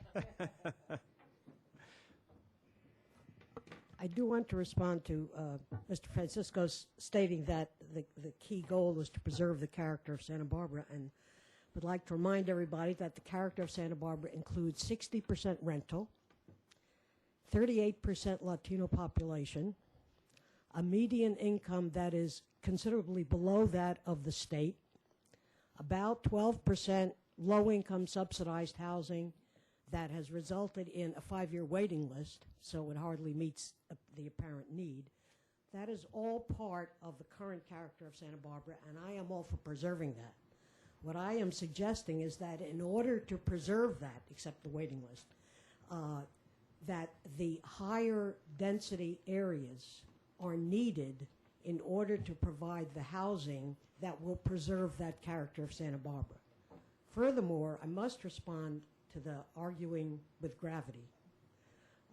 I know that you have argued with the notion of climate change, and I am suggesting that the percentage of scientists that agree with climate change is almost as much as agree with gravity, and that it is not a question of whether people want to own cars or not. It's a question of the need to reduce emissions, reduce trips, reduce commuting, reduce traffic in our community. All of those things are necessary not just for our well-being, but as part of state requirement and more broadly to actually save the planet. So I think that that is something that is very much in a 20-year planning horizon. And I'm a little concerned about Mr. Francisco's essentially changing it to a 5-year planning horizon, making plans for 5 years, and then saying we start all over again in terms at least of density and where people live. I think there's a reason why planners usually like to go for 20 years, that there are ups and downs. There could be a recession or a sudden boom and then another recession, and you don't really know what's happening. That's why a 5-year planning horizon is a little narrow. One more point, the numbers that were presented, think on the costs that Mr. Campanella presented, think of how they would be reduced if you took out, in addition to commissions and brokers and so on that you take out for rentals, what if you took out the 15 to 25% profit ratio that's included in those numbers? What I'm arguing for is the development of co-ops, and that co-ops be included in the overlay proposals. I know that has been recommended, but it hasn't really been discussed. Co-ops can be built with those numbers, taking away 15 to 25% of those numbers and thereby reducing the cost. And they work. Thank you. Thank you. I guess that question, with the sunset or whatever we're talking about, or test, are developers still going to be allowed to build 3- and 4-story buildings that is currently allowed under the current zoning? I can't imagine why not. Okay. All right. So that's going to continue? There's a policy that I think would be early implementation that calls for any building over 45 feet in height to have special approval by Planning Commission and City Council. So some 4-story building might fit within 45 feet, but others might not. Okay. There isn't a proposal to change the allowed number of stories. There's a proposal that would become a new ordinance for additional review, anything over 45 feet in height. Right. Good. Good. Thank you on that. Second question, if I can. The issue, we've spoken about it before, relative to the declining balance on size of units, is that in the high density, everything adds up, multiplies out to 27,000 square feet. It's a 1-story building. Okay? That's why there's been discussion on that. Every 45 times 600 is 27, and 1,000 times 27 is 27. It's 27,000 square feet that you will be allowed to build in your high-density multifamily zones if you follow that schedule. It's 1 story. So we have 3 and 4 stories allowed, but we can only build 1 story in order to comply with this. It doesn't fit. So I think we were in agreement all along that maybe 1,300 for the medium-high, maybe 1,000 square feet that we were talking about would be suitable on average for some of the projects that would reduce, if you still build 4 stories, the scale of the buildings are going to reduce by coming down from 1,500 to 2,000 square feet. But to have to build 600 square feet at, 45 units an acre, it's always 27,000. An acre has 43,000 feet in it. You're building 1 level on an acre, no matter how you cut it, for high density. That's never going to work. So I think that has to be modified. What, and to what? Well, we said, and the coalition's in favor of 1,000 square foot average on units. Okay. Okay, and it was 1,300 average, maximum average 1,000 square feet that allow you to do 1 bedrooms and 2 bedrooms. And we were also in favor of about 1,300 square feet on the median. That would allow you to do townhouses on that medium density. We also agreed that if somebody went up, and this is coalition, somebody went up to a 4th level, maybe the incremental units when you review it have to come down in size a little bit.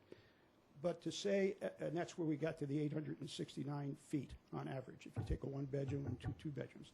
But to have everything relegated to 600 square feet, if you want to, that's not going to be an experiment. I mean, you can cash it in right now. So that has to be adjusted. And that's why there's been opposition to that all along. So, And that's why I've understood that opposition, and it's been this real kind of struggle of wanting to promote the density, those that wanted the number, and yet keep the building small. And we've had many discussions with the architects. I do think that if we brought the range down smaller in terms of, say, this new density, let's just call it new density was 27 dwelling units to 40 dwelling units per acre.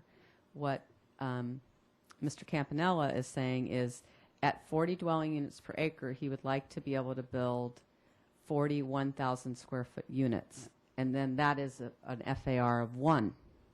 The architects have been very concerned when we as staff kept going smaller units, but we understood that we wanted to go smaller unit for density because the thought was in exchange for density, you could get the employer that would do the project, you would get the renter developer, and trying to find that right balance. But they have been pretty convincing. We did do the drawings with the coalition, and that idea of, let's say, 40 dwelling units per acre at 1,000 square foot average, it is pushing towards the 4-story building. If you were going to, that was what we found, even with Mr. Redmond doing a slightly depressed garage.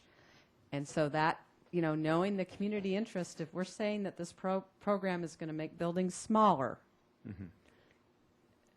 I appreciate the realities of the developer, but we all want to be true to what we said the outcome is going to be. And so it started to worry us a little bit that 40 dwelling units per acre at 1,000, you're looking at mostly 3-story buildings. Planning Commission had said they wanted to see mostly 2- and 3-story buildings. It was just pushing it up a little too high. But I really do like the concept of bringing the range down and finding a comfortable place where you could be assured that the buildings would be smaller and the developers could at least say that they would be willing to give it a go. And is that the 35 that you were talking about Well, 45 minutes ago? Well, in the 35, I think, we were using the numbers that the committee asked us to use, which were around 800 to 1,200. So. What does that mean? An average of 8 or an average? What do you mean by 800 and 1,200? That's an average of 1,000. Is that 1,000? We did different scenarios, if you recall. I think we did 4 different. The 1,200 for the medium high and the 800. Sorry. Yes, I believe we plugged in 1,200 for the medium high and 800 for the high density. And came out with- 800 is about 35 dwelling units per acre. 800. On the staff's smaller unit approach, not the coalition larger, the 800 or 850 was right around the 35 dwelling units per acre. Okay. So it was kind of confirming what staff was saying, but we still knew the coalition wanted to go a little higher than that. Little bigger size than Units, than yes. 800. Yes. Go to 1,000. Mm-hmm. So that the 35 units at 1,000 square feet per unit is that? That might be a happy medium. It's less than it's less than a full FAR. Right. 1.0 FAR. Yeah. Okay. Were there any other members of the public? Thank you, Mr. Chair. Detlev Pikert.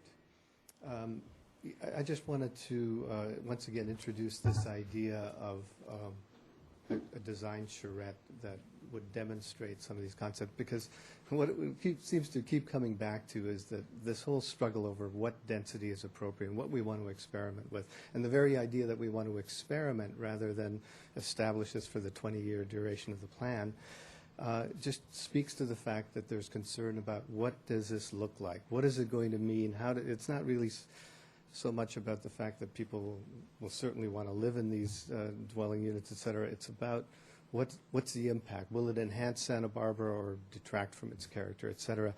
So John Campanella and I and a group of architects and others have actually recently had a meeting the other day, and we determined that we would like to move forward with a kind of a design charrette, community design charrette, that would involve the architectural community to have the skills to bring to the table, and planning community involving APA members, et cetera, and take a block and target a particular subject block. And we're thinking, as an example, that block might be the block that Artisan Court is on, which has a lot of buildings that are underdeveloped, et cetera, now. and show what it might look like if that entire block were planned with the kinds of densities that we're talking about. And not only that, but implementing some of the creative ideas that we're talking about with respect to parking, maybe something along the lines of some kind of centralized consolidated parking that would be shared by all of the development on the block, working with some of the landowners, understanding their needs, et cetera, and really coming up with a creative approach to planning this kind of density, and then demonstrating visually in a sort of virtual presentation what that might look like and how it might evolve over a period of time, not that it will all be developed at once necessarily, but the framework would be in place to allow this kind of, what we really call it, be like a specific plan for a block.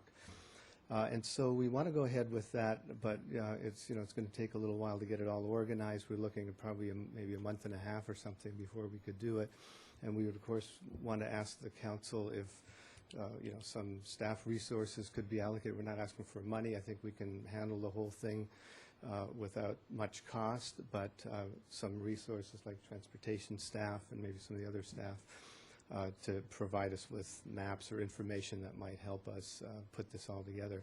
But I think it would really provide an opportunity to look visually at how we really are recreating the character that we already have in Santa Barbara and enhancing those parts of Santa Barbara that really will benefit from this type of development. So that's a proposal I have on the table. We definitely want to move forward, and we'll probably present that to the full council at some point, perhaps the next council meeting, et cetera. Mr. Piker, that sounds like form-based codes. Is that really or not? Well, form-based code is something that might evolve out of such a demonstration, but it's not necessarily that this particular charrette would, result in a form-based code or is based on an approach of form-based code. But the end result might be to say that, yeah, that's the character that we want, and how would you define that in a code, or how would you develop codes down the road that would ensure that that's the character that comes out of any kind of higher density development that we're talking about. But I think it's the piece that's missing here, and hopefully an effort like this might help to fill that in a little bit. Thank you, Mr. Pikert.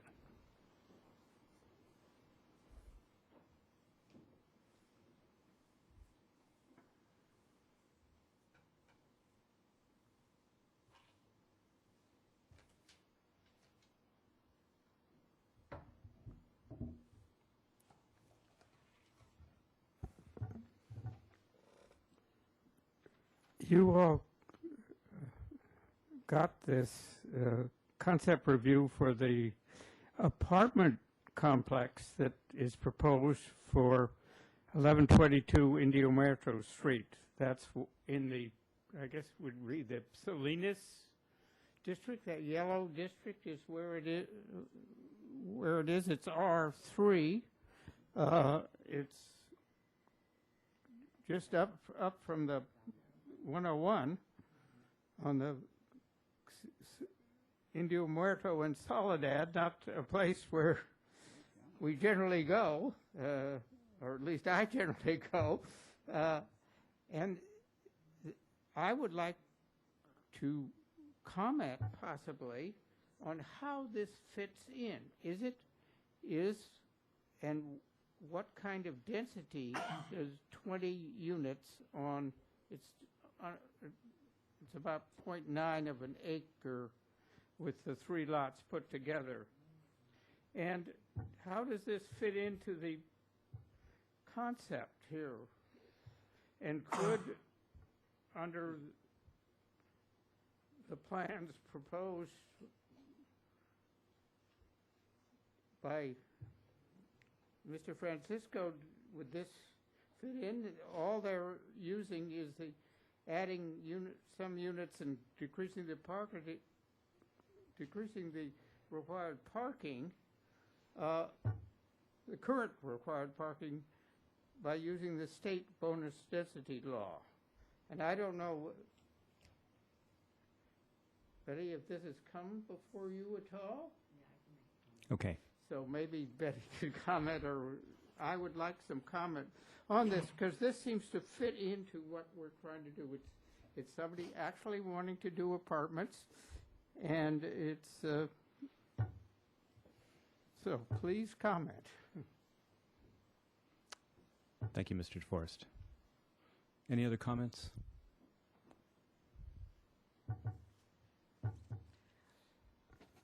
I understand. I'm Judy Arias. I'm speaking as an individual. I understand the desire for the building of rental units, but things are cycles. And we used to have a lot of rentals, and then they became condos, and now we're short rentals. How are you proposing to keep these rental units in rental? That is a big one. And also, in my experience of 76 years, I have found there's a factor in life called the greed factor. And rents go up as demand increases. And how are you going to keep these affordable for people that are workers in the city? These are things that need to be addressed. Are you advocating rent control? Is this something that's going to come down the line? So, and you need to think about this because it is serious. The other point I'd like to make out to you is that in my years at the university, I have lived in Copenhagen, I have lived in Tokyo, I have lived in the Bronx, all the time with a family and without a car. And Mr.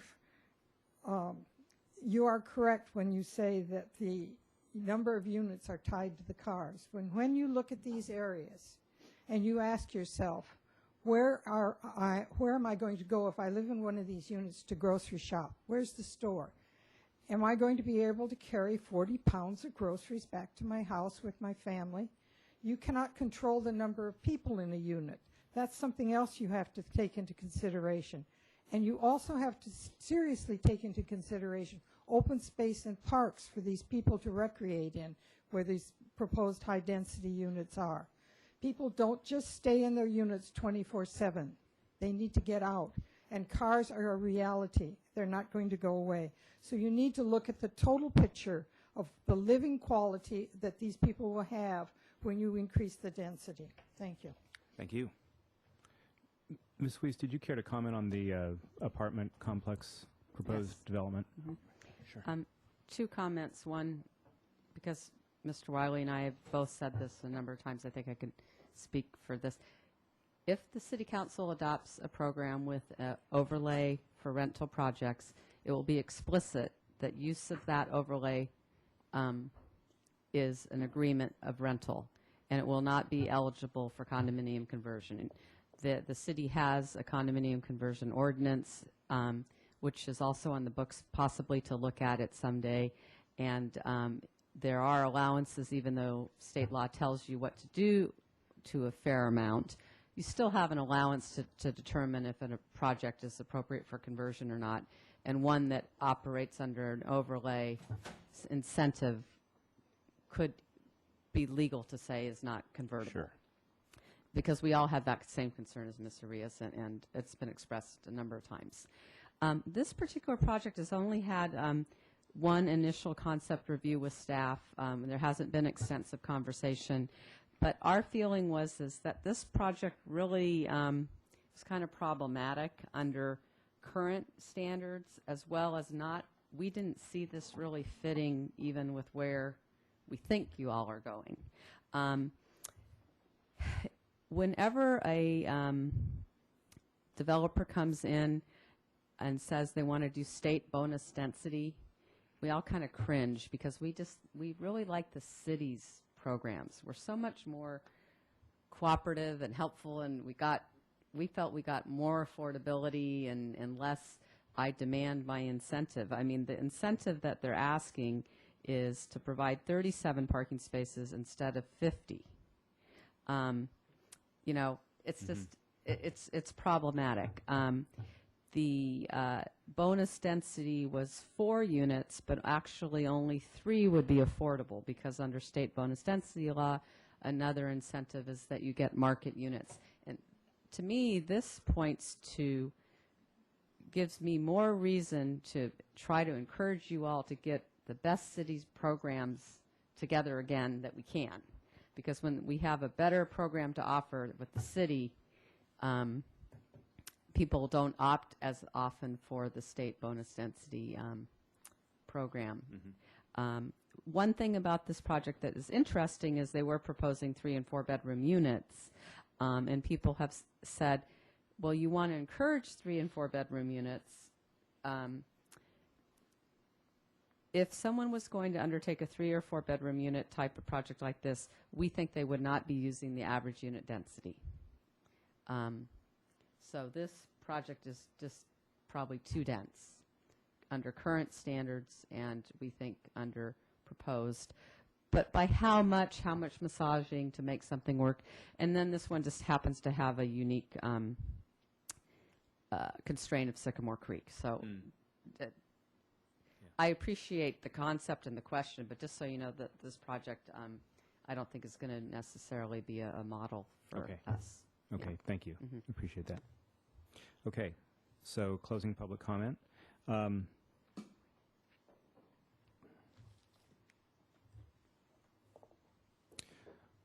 I wonder if we could say that we've moved things forward at all today. I'd like to just, I understand as I said before, I understand the status quo that you two have settled on. I'm just not clear on what the experiment during the 5 years will be. So if somebody could rephrase that for me, I'll be a little bit more enlightened here. Well, what I've have proposed is that for a period of 5 years, there's an area that we've delineated in which we will give a 100% density bonus for rental projects, and those are employee housing. and employee housing, and those are covenanted, and co-ops. Why not? And these will be, it will be covenanted that they will remain in that use. The other possibility I think that that I'm willing to look at is perhaps an increase above 25 for the high end of the base density under the average unit density bonus program. And so that would be, rather than doing the 50% overlay for market rate housing, which we think might outcompete the rental housing. And again, when I say rental housing is affordable, just to clear up one of the comments that Ms. Arias made, it is not my idea that we would be imposing rent control in order to get to affordability. I'm talking about affordability in the sense that rental housing per se is the only kind of housing that is quote unquote affordable to a lot of the people who work in this city. That's just the reality.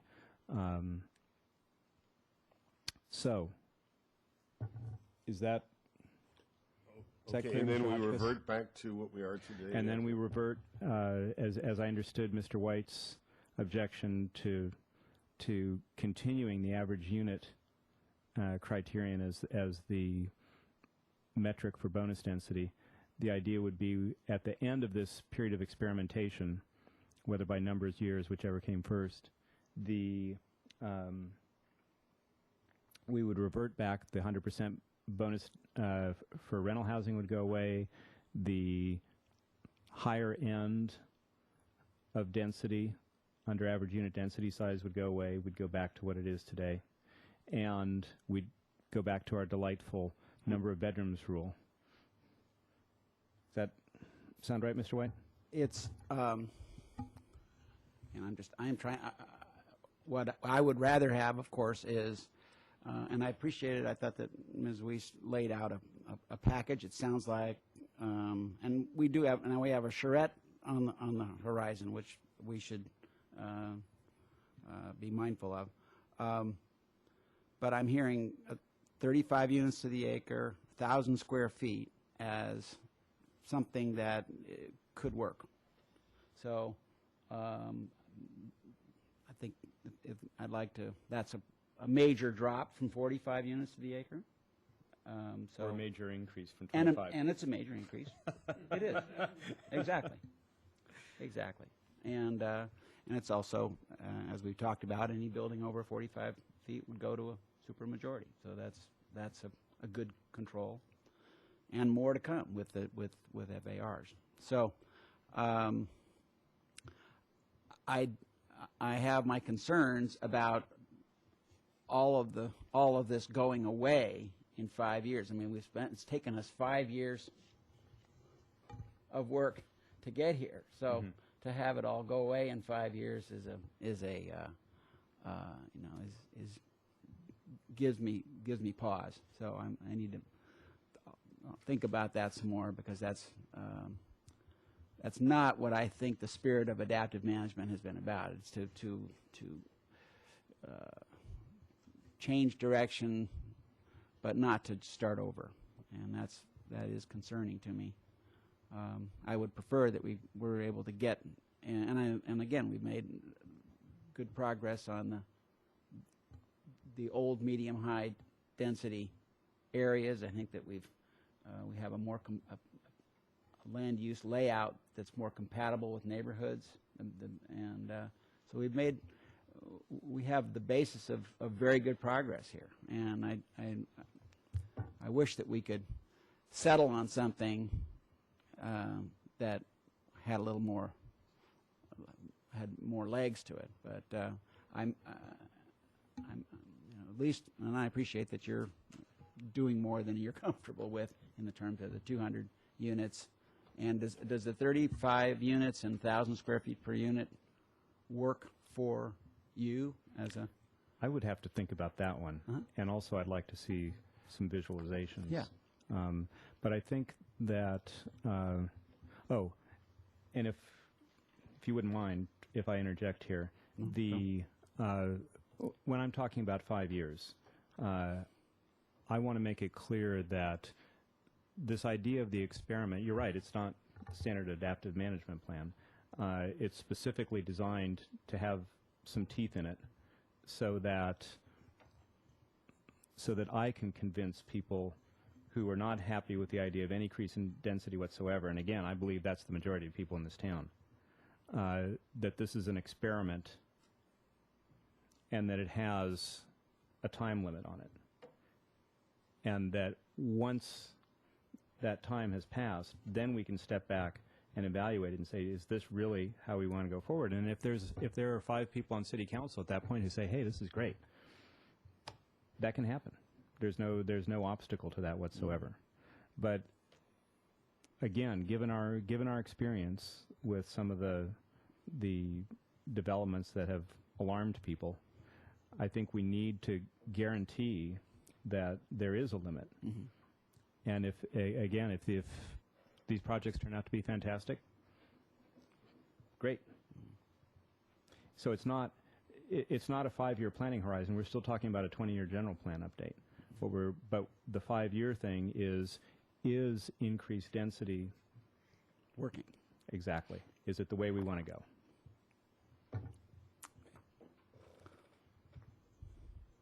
Well, you have the 35 units per acre, 1,000 square feet to think about, and I have the sunset in 5 years to think about. And what that means. Yeah. But can we use those numbers? I mean, okay, you're going to think about that, but so that's to be heard from next time. Yeah, I think that how that works for you. I think that we can't sit here and just pick numbers out of the sky. We really need to see what those would look like. We can show you those. Yeah. Again, we would look at the drawings that Richard Redmond has prepared and kind of reevaluate some of the assumptions and give you a general idea, as well as now the studies we did of existing buildings was really kind of a gross way to do it, because it didn't assume hallways and balconies and things like that. We had to make certain assumptions. Certainly the charrette is much more realistic as an option. But at your next meeting, we would be happy to share, that's just a week away, everything that we have to help you, again, visualize this range of density. And I think we have that information available to help. Okay, good. Oh, and then also, I'm hearing you say that it could work for you, and I don't know whether it would work for Mr. Hotchkiss, the notion of reverting to the variable density as number of bedrooms as the metric for right. variable density. Okay. Yeah. Okay. Anything else? Mr. Hotchkiss? Yeah, I do think it's, I don't think we're ready to say yes or no, up or down right now. Any parting words from staff? I want to make one more comment, and that Sure. is we talked about, we did have some parking discussion, and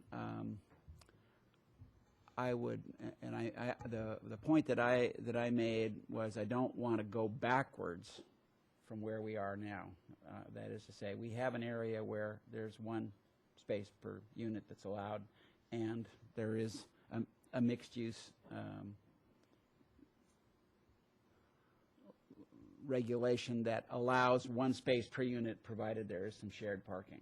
So that's, I certainly, I had hoped for more, but I sure don't want to go backwards and be requiring 2 spaces downtown. That doesn't make any sense to me. Understood. Mr. Wiley, did you have a comment? In terms of parting words, I wanted to add a little something to the mix. This has been mentioned, I know Betty's mentioned it a couple times, and even it sort of relates to what she was saying at the beginning of the meeting. It has to do with 5 years, 200 units. How do the parameters of this experiment work? And I think everybody would say, well, yeah, we would like this experiment to succeed. We'd like to see the rental units and the employee units. Right.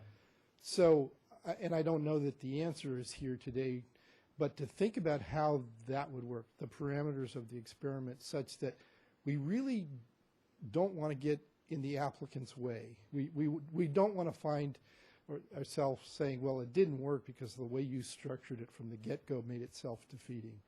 And we've seen, for example, an applicant, a developer would have a good property, a good prospect. So, you know, there's some people ahead of me in line, and it would be so expensive to try to put this together, and there's so little time left in this 5 years, or so few units left in the 200 that I won't try. So maybe what we think about is a bit of flexibility in that, you know, if your application is in within the 5-year period, deemed complete within the 5-year period, you're not out of luck because the 5 years have run. You can still finish the process, and the same could be applied to the 200 units. And again, you know, part of this is we're going to keep a close eye on this, but we're trying to let the market do its thing. Absolutely. Without being in the way, and we may not, 5 years just or 200 units may not be enough for the market to really react. So. You raise an excellent point, and I think what we want to do here is come up with the general guidelines for what this would look like. Obviously, in crafting the ordinance, we're going to have to deal with all the exact problems that you raise. That's what I'm doing. So you were bringing up parking. Again, just a quick reminder of a prior discussion is the concept of no maximums. You know, there was a policy proposal to set a maximum, and this group unanimously agreed of no maximum.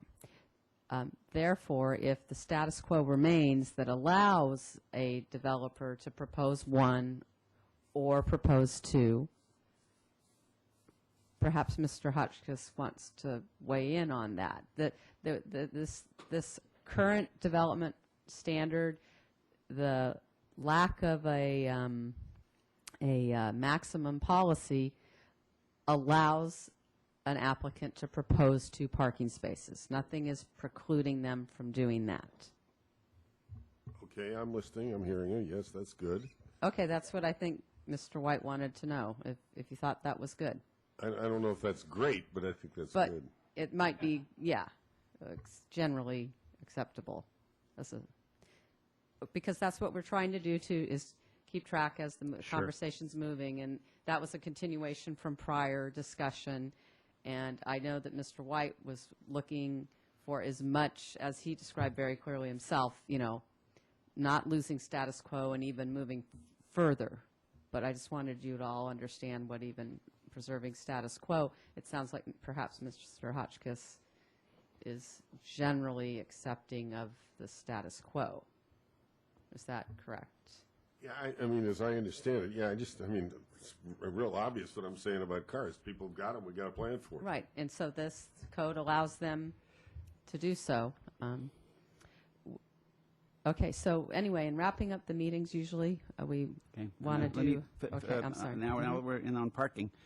We have Casa de las Fuentes as an example of a rental project where the park number of cars is controlled by the landlord.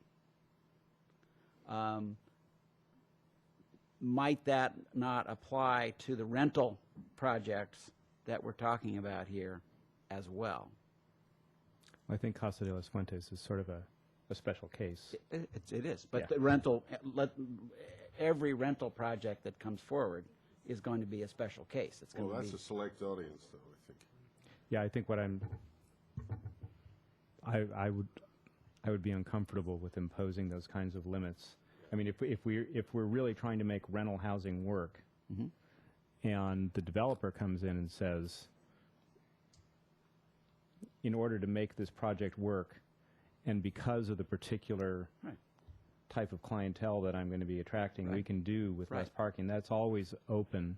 You know, Okay, they can bring that before the planning commission. I hear that, and that's what I was looking for. Was I'm not saying that this would become a regulation, but rather that this would become a possible scenario for a developer to say, let's just say Westmont came in with a rental project for staff and teachers or whatever, and they say, well, and we want to propose one spot per unit, and we'll control that part of our agreement with our tenant will be that the tenant will have a single car.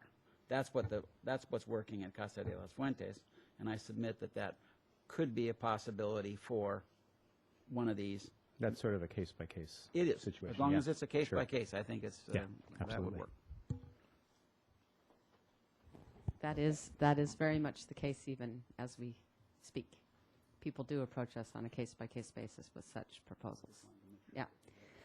Right, so that wouldn't necessarily be changed. It could be a status quo continue. What might change is, again, a few successes, a planning commission that supports the idea. It's backed up by the council. Once we get a track record going with these things, it'll make a big difference. Okay, so we did add a meeting. The purpose of adding the meeting, we found a Wednesday the 18th happened to be the day that it was going to work. Okay. And, I think it's going to be televised, but I'm not sure. It may be conflicting with some other televised programs or something. So we will come back and bring you the information we can to help visualize, and maybe more information on unit size range, even though from a policy standpoint, the idea was that hard and fast numbers weren't going to be put in the book. And that could also perhaps end up helping with the charrette timeframe as well. The concept of an average unit density, without the actual hard and fast number in a policy document, because we don't have to have, we were only giving examples. That may be compatible, and we can look to work with Mr. Piker and others. Ideally, at the next meeting, we were also hoping to wrap up other review. I don't know how you all feel, but it's starting to feel like, well, we need to get back to council again. I mean, now we're potentially, maybe wrapping it up or maybe waiting for more information from the community. I'm not certain about that. I think we all were trying to keep this in a timely fashion and not just have it continue to fill month after month. Sure. So at the next meeting, I think I would propose that we try to make that be our last meeting I think at that's this space. good to aim for. Okay. And then one of the things that we'll also be talking about at the next meeting is that report to council. Because staff, we can write a fairly explanatory report, but my sense and comments made by you all when we were at the city council meeting you wanted to explain more your rationale behind some of these things, and it's your negotiation. So we're going to want to talk with you about how we get back to council. So I think we have several weeks of work still to do, even to try to aggressively get back to council. So, and the going through the document, we did not think would be part of one meeting, and now that's what we're kind of setting out to try to do. On the 18th? On the 18th. But I think that you know, it's worth a try. And if it doesn't work, we can decide then, but I just certainly, put you know, that out our there. aim was to get back to council with recommendations in June. That was the plan. And I realize we're up against the deadline here. Yeah. We'll Okay. try to accomplish as much as we can for the next meeting. Right. And we'll get out as much information as we can on the drawings, and we'll the packet for review of this document was submitted last time. So if you look at your April 22nd binder, that is all the policies and goals in strikeout as they have been developed so far. Okay. So you do have that material. You have the list from council member Self. So we'll look at some density. We might talk about a few numbers, and then we'll get into this. Okay. Sounds good. Okay. Thank you. Ladies and gentlemen, meeting adjourned.